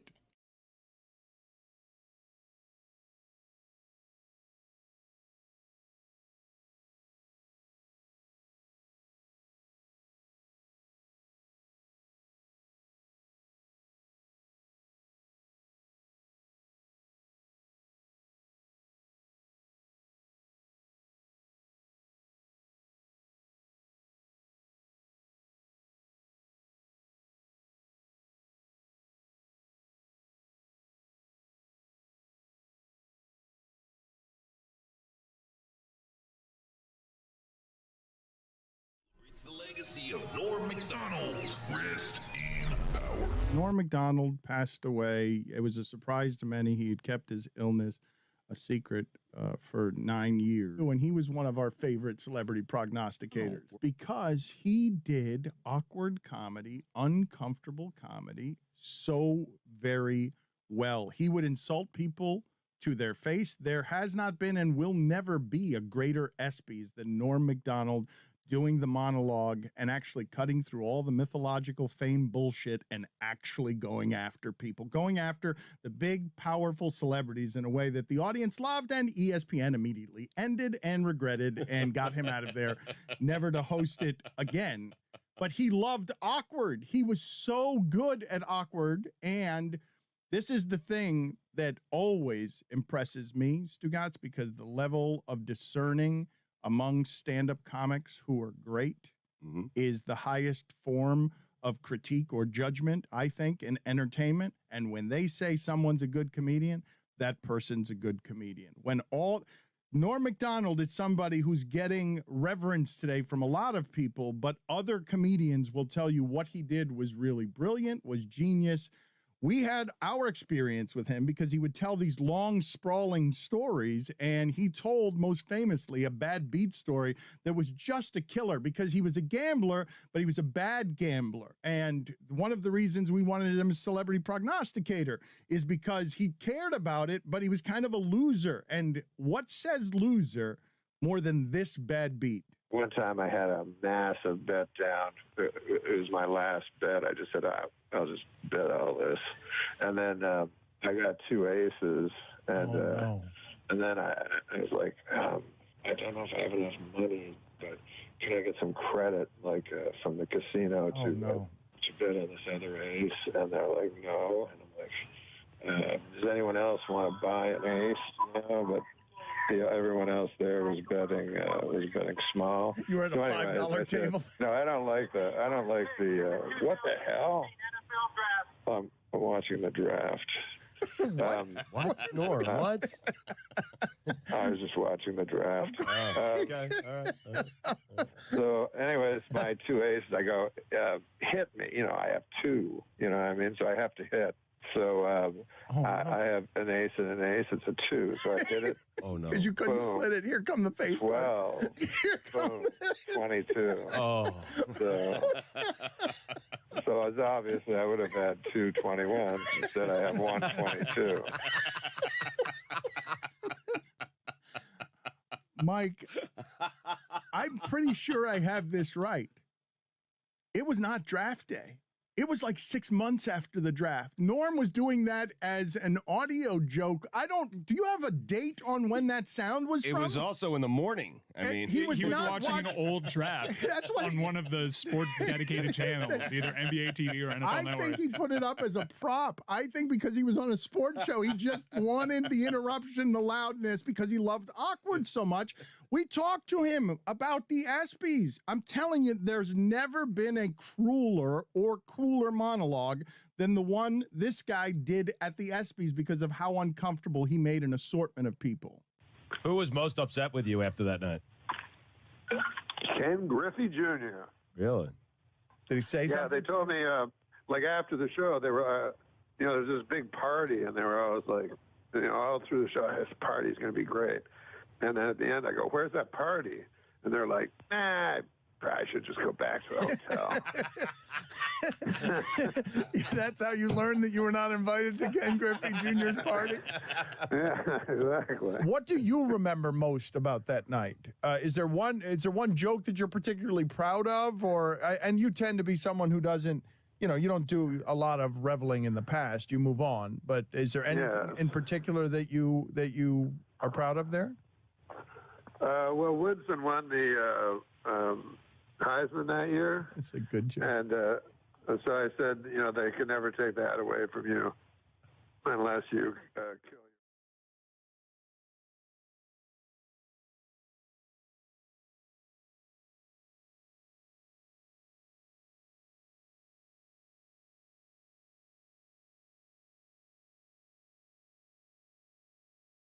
Has been the most predictable of the sports because it has a measurement system that doesn't allow for as many random results in a 7-game series. But I think now, more than ever, because of the combination of the three-pointer and everyone during the regular season doing everything they can just to be maximum healthy by the time the playoffs get here, I think you have the possibility of more randomness in professional basketball than you have had at any point in my lifetime. When I'm looking at the Eastern Conference...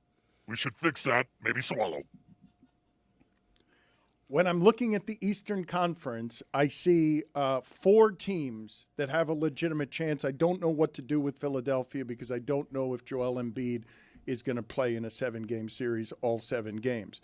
But you have Boston, Detroit, the Knicks, and the Cavs, and only one of those teams is trusted, and Jason Tatum is now returning to that team.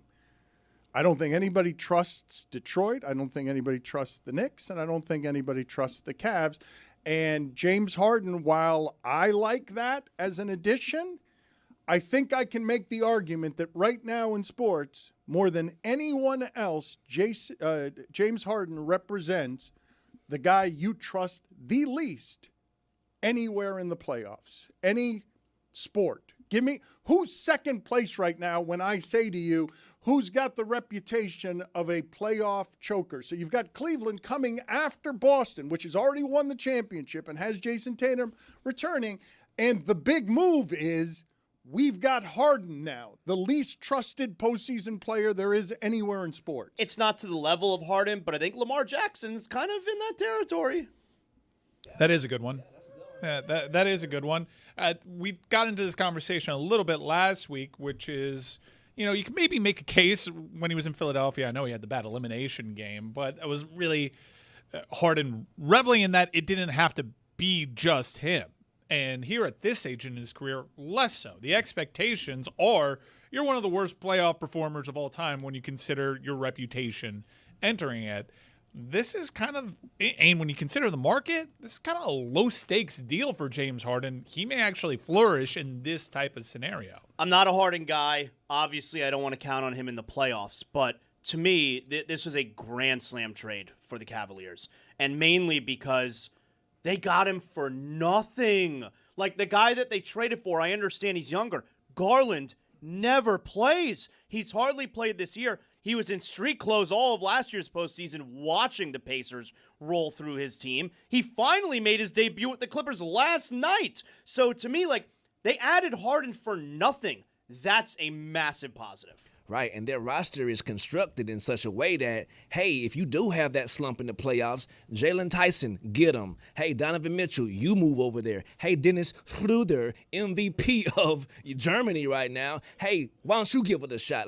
They have very minimal weaknesses on that roster as constructed, so I believe in them more than I should. And the acquisition, Trissa, was made to kind of combat the issues that the Knicks have been giving them. I know we don't have a huge sample of Harden matching up against the Knicks, but so far so good.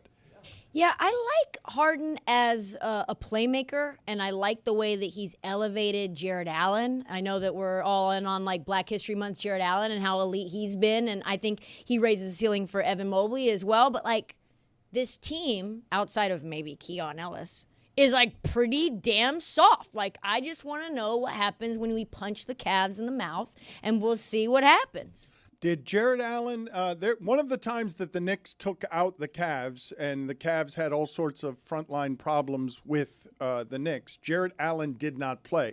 Since Harden got there, every time I look up in the first quarter, Jared Allen has 6 for 7, and I assume that it's just dunks, that he's just getting alley-oops off of dunks that Harden and Mitchell are creating. And even though he's not reputed to be this real tough, hard-nosed player, the way that Harden gets buckets with his big frame, that's toughness on and the foul basketball. baiting. Yeah, on the basketball court. And honestly, defensively, I look up in some fourth quarters. There was one game he had 4 blocks. Like he's a big dude, and against the likes of Jalen Brunson on a switch, like he can use his size. He's actually helping them. Last night was a bad basketball night, but maybe you noticed that Boston, without Jaylen Brown, went back to Milwaukee, and with Milwaukee having Antetokounmpo back, beat them by 30. I don't know why anybody would pick anyone other than Boston with Jason Tatum returning. The last time I saw Jason Tatum not be hurt and playing for the Celtics regularly, didn't they win 65 games that season? They did, but they also were embarrassed by the New York Knickerbockers in the playoffs for their toughness. Yeah. So, Don't let the revisionist right. history tell you that they would have won that had Tatum not gotten hurt, because they were on their way out. Yeah, I think the thing, if you look at this version of the Celtics, it's just a masterclass from Joe Mazzulla and the coaching staff. The ball is popping around, moving, spacing. Everything looks really good regardless of getting rid of Kristaps Porzingis, getting rid of Drew Holiday, et cetera, et cetera. But that's where I'm saying what I think is like the most obvious thing. Yes, the ball movement, the crisp ball movement. Like you insert Jason Tatum into this, and I know he's of the system, he knows it, but he plays a different game than they're playing right now. So I do think that there's going to be an acclimation period, and I don't like that this is being positioned as a hot take. I think it's the most obvious thing in the world that it might take them 10 games to figure the reintroduction of Tatum out into their lineup. Probably with the news that Tatum is likely returning this week, the Celtics are now, according to DraftKings Sportsbook, the odds-on favorite to win the Eastern You guys Conference. are underestimating how good this team has been. It's them and OKC, top 5 offense, top 5 defense, scoring margin. Like you guys, to trust James Harden and Cleveland as the thing that can knock out something that's been that formidable, you guys are really hating on the Celtics in a way that's not empirically accurate. I trust Boston to reach the finals, but nobody thinks they're going to win in a West-weighted league right now. I think they could. Yeah. You've got OKC with injuries. I think that's the biggest question mark. So if OKC ends up, I don't know, facing an Aaron Gordon healthy Denver team, and maybe you've got injury issues with that team, they're very thin as well. I could see OKC getting knocked out a little bit early. You see all of the different things that have been going on with Jalen Williams, Isaiah Hartenstein, Alex Caruso. They've been, and obviously Shai Gilgeous-Alexander missed a bunch of time too. So say they get knocked out by Denver. Denver maybe gets knocked out by Minnesota. I mean, depending on how the standings in the table fall. But I could see absolutely Boston coming in and playing a Spurs team or a Denver team with a creaky Aaron Gordon hamstring, and they could mess around and win the whole thing in a year that was supposed to be a gap year. We never know how the West is going to shake out, especially how deep they are. I don't think we know how the East is going to shake out. Right now, we're in the stretch of NBA history that is the most unpredictable. Look at the recent champions. And while I understand Dan's conviction, he has always been bullish on the Boston Celtics. I heard this for a full season, and then they lost to the Knicks. You take that tier of 4 teams over there, and I think it's anybody's ball game at this point. Right, and remember, all James Harden has to do is be better than a turf-toed Darius Garland in the playoffs and tie the damn Jerome. Like, bruh, I think he can handle that. So what you guys are doing, though, that ignores all of the math of all of basketball, 80 seasons, 2,000 teams. There have been like 3 that win the way Boston does on the road by margins this large. And you guys are arguing, as you argue, they got James Harden now. Oh, but bringing back Tatum, that's bad. They lost to. That's the argument you guys are making. They lost to a worse Knicks team than are in any of the clumps that we're talking about right now. Tatum got hurt. I'm not disagreeing with you that the Knicks. You trust the Knicks at your own risk. You go ahead and trust the Knicks. If you want to do that, I'm looking at 80 NBA seasons. I'm looking at 2,000 teams, and OKC and Boston are two of them. I think there have been like 3 all time who win this way on the road by not small margins. They just went to Milwaukee and won by 30. Yes, the key word, Milwaukee. But remember, they're a jump shooting team, and when they go cold, those jump shots go cold in the playoffs. They keep shooting them. That's their kryptonite. It's not that we know how good they are, but they won't drive the ball to the hole when it matters. You feel me? I would also just add, when it comes to Boston, this isn't the same Celtic team that's been competing for championships the last couple seasons. You say that. It's not Drew Holiday and it's not Porzingis, but it is a team. You cannot argue that what you've seen from them right now without Tatum doesn't impress you, because I remember the way they got eliminated last year. I'm like, are you guys sure that if they lose Tatum, they don't just become as good as the Pacers? They don't just fall. If Jaylen Brown, you talk about that 10-game transition. If I give them 10 more games to run it all through Jaylen Brown, I don't think they lose like that to the Knicks or Indiana. I think that what they have left has shown you this season. You're giving Mazzulla the credit. I'm looking at a top 5 offensive and defensive rating from a bunch of spare parts that they've put together that are clearly better than we thought they were, because we're sitting here talking about Tatum and Jaylen Brown all the time as if Derek White isn't often their best player. And Neemias Queta was discarded by Sacramento, and he's been freaking awesome. I mean, you're just looking at a coaching staff that I think in the East is the best in the business. They're very awesome, but just let's not sleep on Detroit's toughness. Let's not sleep on, whenever the lights are brightest in New York, what they do. So as good as the Celtics, I'm a Celtics guy. I just see my team and I know their inefficiencies. Over the last 15 games, the Knicks are the best defense in the league. I don't know what kind of samples you guys like to use with this stuff, and I think it's tricky because the samples during the regular season don't matter, because everyone is just trying to get to the postseason healthy. Everyone is sort of like tapping the brakes during the season, so that I really do think that if basketball, if this thing you're talking about with the threes and how the Celtics take them, this season should be predictable. Jason Tatum should come back, and the way OKC and Boston play when they're healthy, it should easily be Boston and OKC, because you don't often get top 5 offensive and defensive ratings. But I think the thing that throws everything into upheaval is what Juju's talking about. If everyone's taking 53s and on one of the days they only make 9 of them, you're going to get what James Harden's Houston team had against Golden State when they lost a Game 7 at home because they couldn't make any of their 44 threes. I think Jaylen Brown has proved, though, that he can put his head down and get to the rack. I'm still very worried about, if I'm rooting for the Knicks, picking on Karl Anthony Towns and picking on Jalen Brunson and just putting them in hell and targeting them defensively like we saw teams do against Luka. Like, you have 2 really bad defenders on this team. You also have Karl Anthony Towns taking the least amount of shots in his career, least amount of minutes, and I think that's a big problem as well. Yeah, like top defensive rating in the last 15 games, but what were they to start the season? This is a very roller coastery team. I also just don't trust Mike Brown. Like, I don't trust him at all. That's a big one. And in this stretch of 15 games, yeah, been impressive, but the Cavs roster construction gave him problems. She's trusting Mazzulla, though. She's sitting well, you here. are too. And like I like their team better when they lost to the Knicks. And yes, the ball movement, like I said, they run it through Jaylen Brown. Who can stop them? There is one guy. He's on their team. The call's coming from inside the house. That's a guy that can mucky everything up. Did I say mucky? I'll leave. Before you leave, remember, they blew 20-point leads. Minor penalty, 2 minutes for leaking confidence. Wow. I was right at the threshold of too much basketball. The wrong word, too. I know that you felt. Wow. you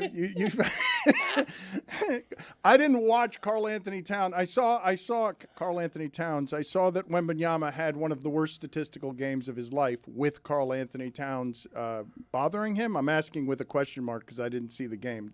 Was Karl Anthony Towns doing something to Wembanyama that made him look like that when they played against the Knicks? Absolutely not. He was just missing shots, and they were on an 11-game win streak. Sunday afternoon. You dig it? Early game from San Antonio. That's like 10 a.m. there. They were destined to lose that game. You know about that time difference?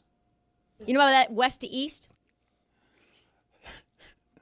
The time difference between San Antonio and New York, or just in general? Okay, yeah. Don't fact check me there. I was just doing.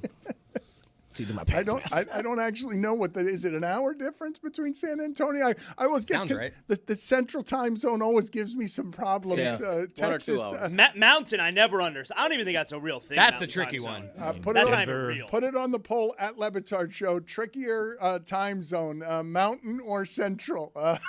Like, is mountain only if I'm on a mountain? Right. Like, how does that work? I always thought it'd be weird to live right where the demarcation line is. Like it's 3 p.m. here, but if you walk across the street, That has it's 4 to be the p.m. case. I can go to someplace, lunch right? an hour earlier. Am I one time and my neighbor is a different time? That's crazy. All over the That country. has to be the case, I know, right? It's like that in Columbus, Georgia. It's like a short drive to Alabama, so the time changes like right there. It's crazy. I mean, Alabama shouldn't be a different time. Like, I don't think Alabama feels like it's from a different time. We have parts in Florida that are in the different time zone. It's What nuts. parts are those? In Pensacola. Yeah. When I've made the drive to like Gulf Shores, Alabama, and I get into Central Time around Panama City. The Greg Cody Show featuring Greg Cody has you. An update on catchphrases and also a conversation that will not surprise you.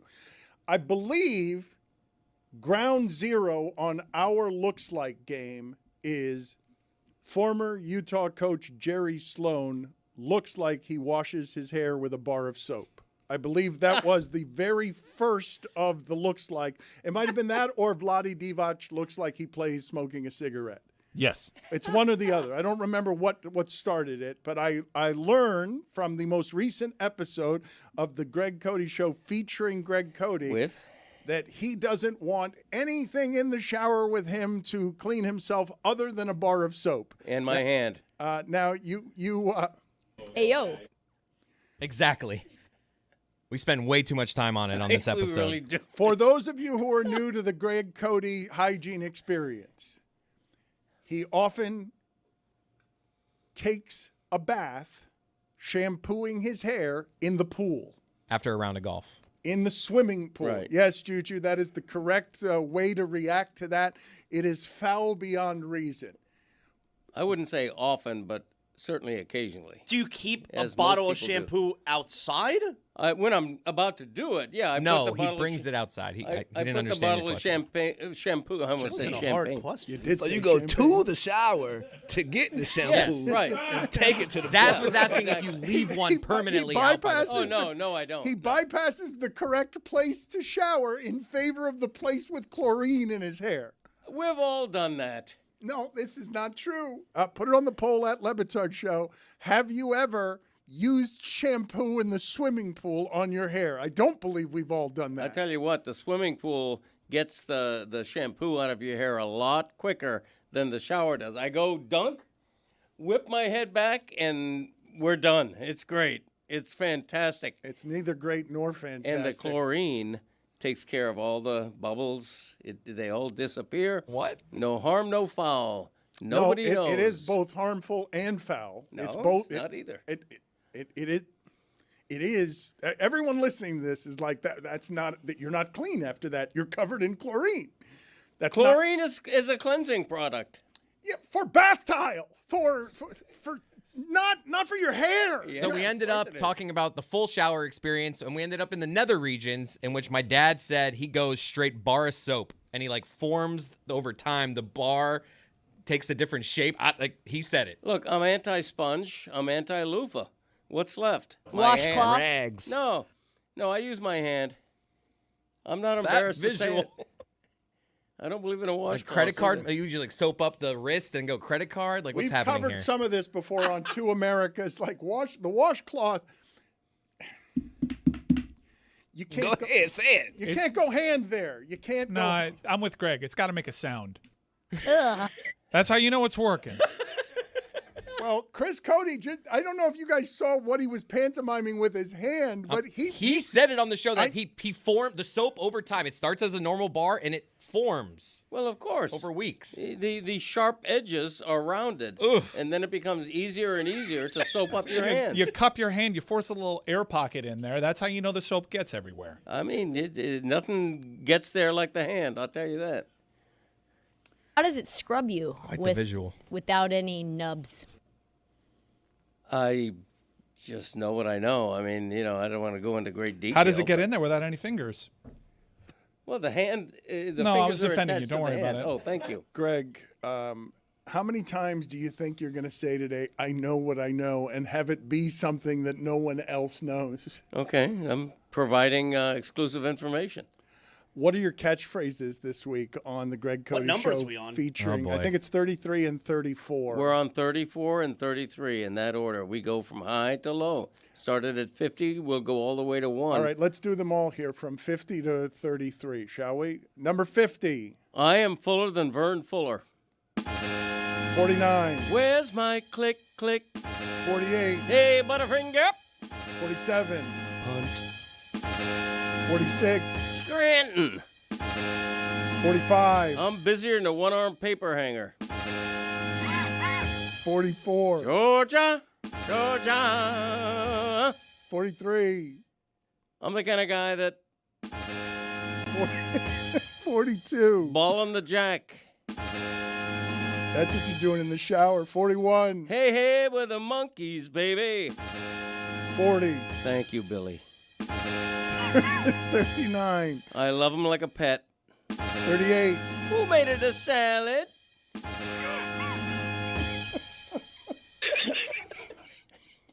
You asked for it. Who did make it? I'd forgotten about that one. So just to be clear on that one, is that an old Italian waiter? Like what? Who's saying who made it a salad? Who? What is saying that? It's when I say it, I picture myself as Chef Boyardee. But he says it a lot when someone's not even making a salad. Right.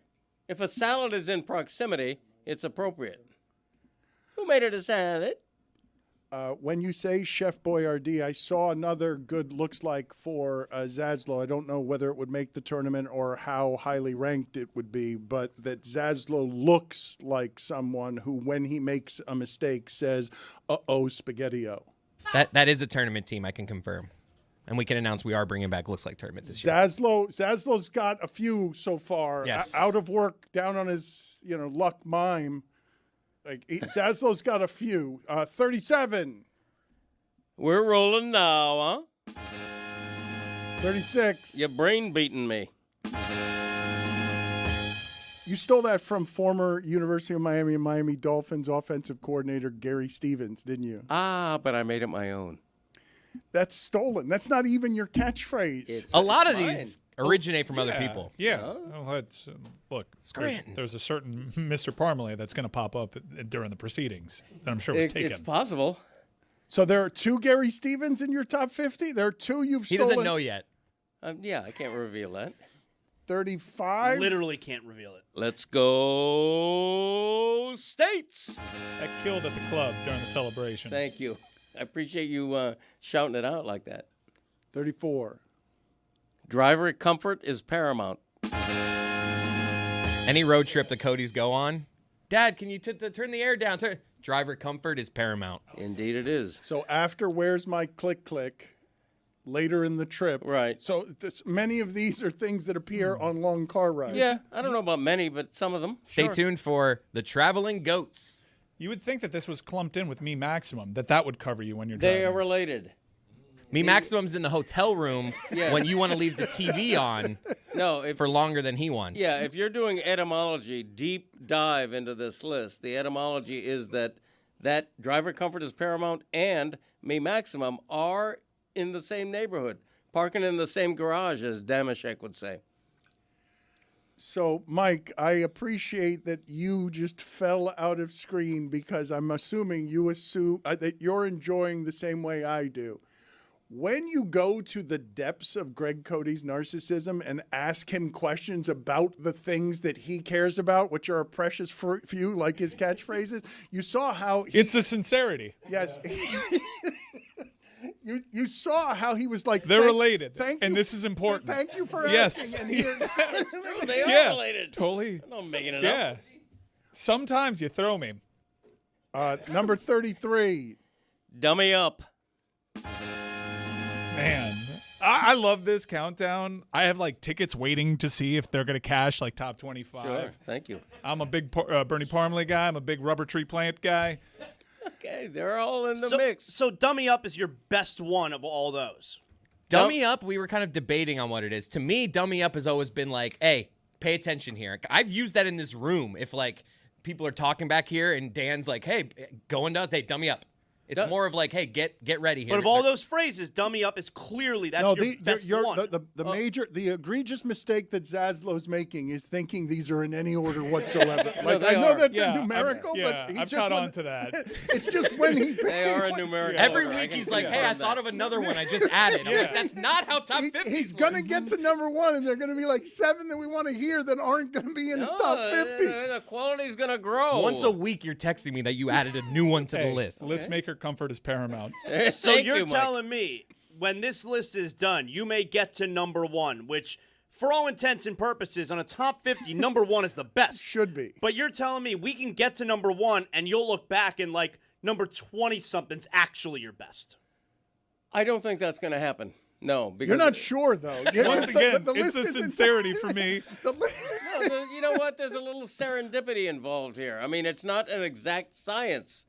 You know, catchphrases but come in and it's out of also fashion. not it's not respecting the way every other numerical list throughout time has worked. You are not Like top 50 basketball players of all time. That They're is not just not- throwing a good one at 32. You just gave us 17, all of which are better than the one that you're saying is the best numerically. Look, there's a lot of different scenarios. We'll see how it plays out. Yeah, I mean, like any top 50 list, you know, you got Karl Malone ranked higher than I do. You know, you got Dummy Up ranked lower than me. I like Dummy Up. It's a But good we one. know that Malone is going to be like somewhere, Not near on the the top. list. Not on the list. Carl Malone does not make the list. Top 50? There is one list. We you should make. cannot put and it yeah.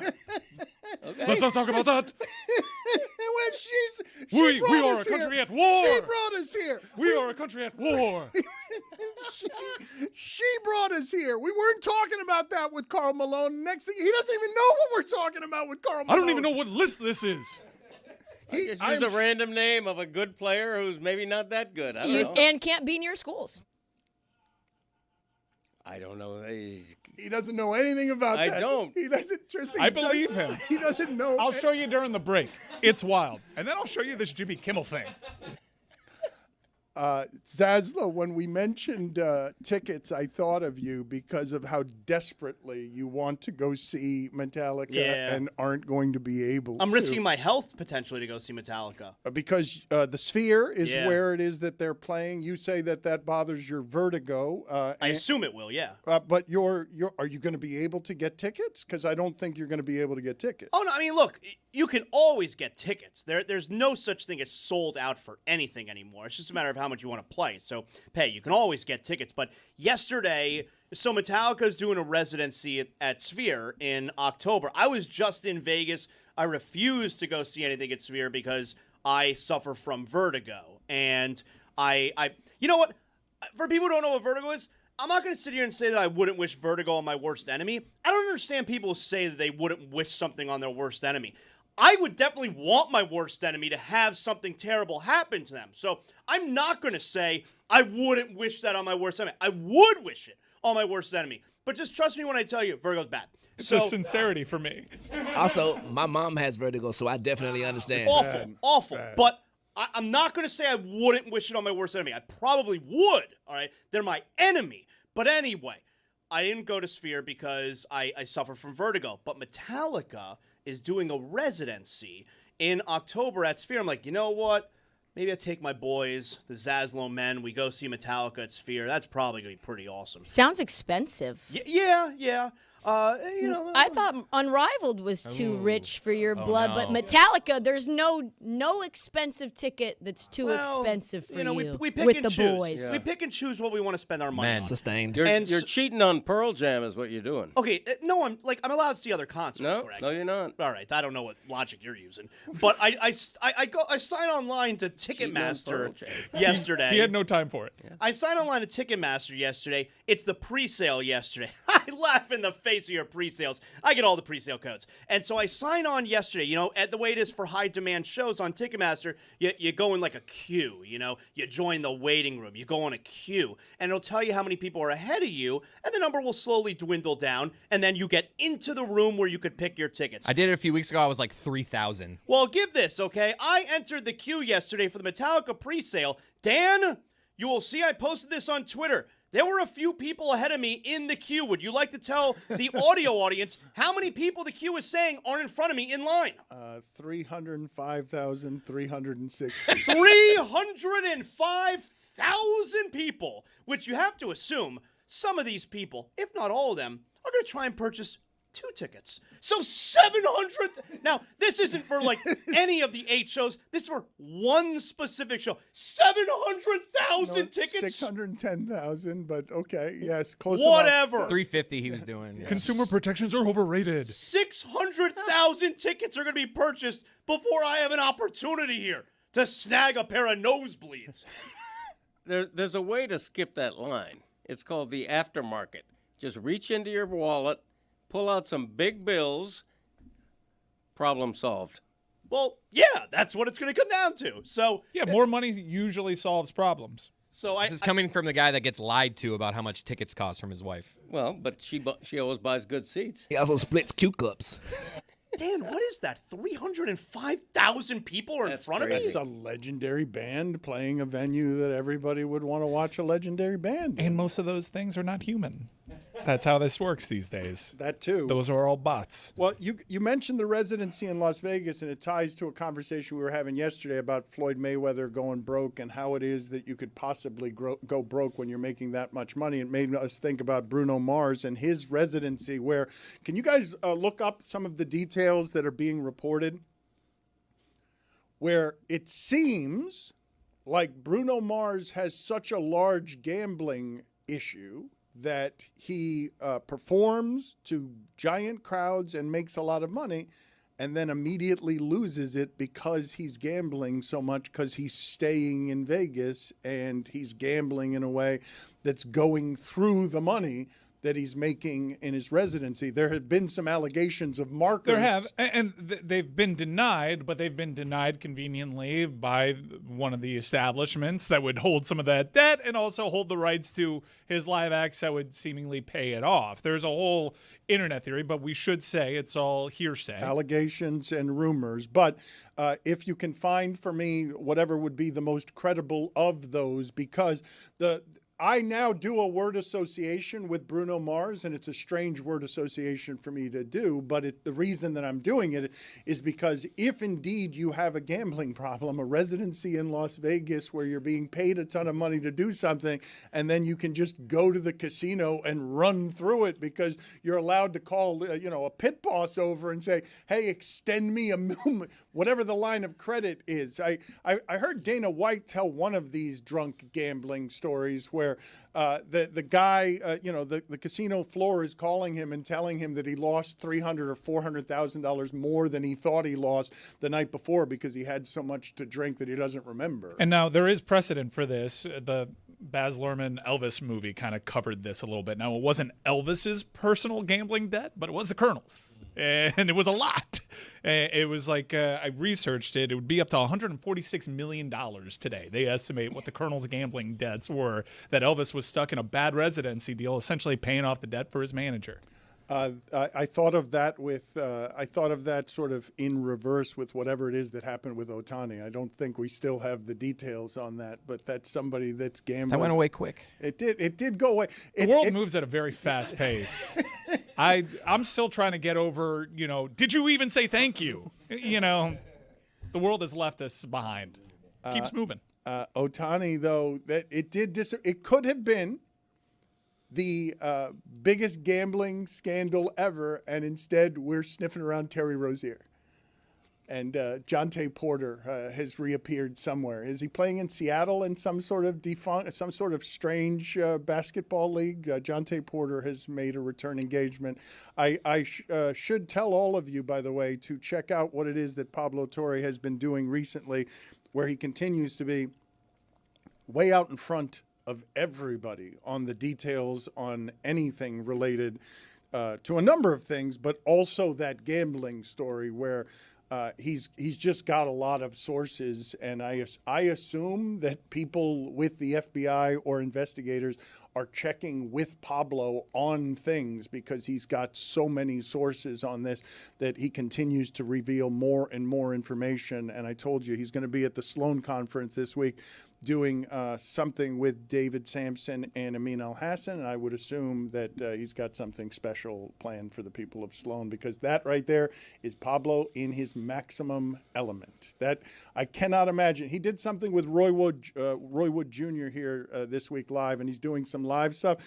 Pablo at Sloan with Sampson and Amin, my guess is that he's going to surprise people with whatever it is that he makes. And that's the kind of crowd that Pablo is an absolute rock star for. Were you there when R.C. Buford walked the halls? That was a moment in time.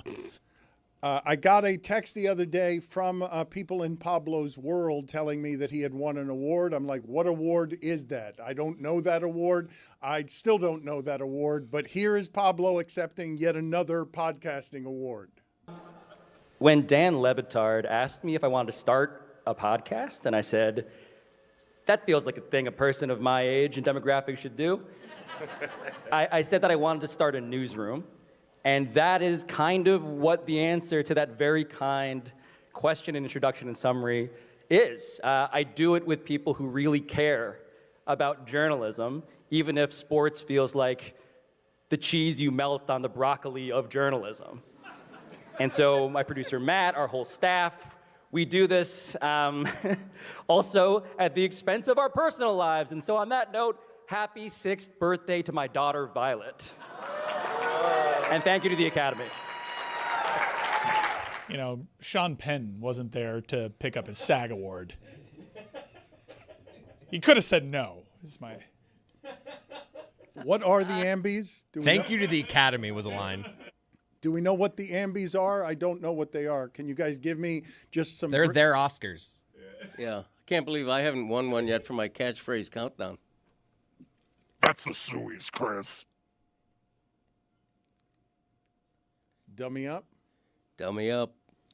Number 33. Yeah. In no particular order. But here's a surprise for you if you listen to my podcast. We had my brother, Uncle Dick, on the phone to talk about whether he had ever heard me say dummy up. And it reminded him of something I used to say when I was like 6 or 8 years old, which is not on the list, but is now a parenthetical adjunct to dummy up on the official list. So that's a little a little uninteresting thing that you said to end this hour. A little nugget.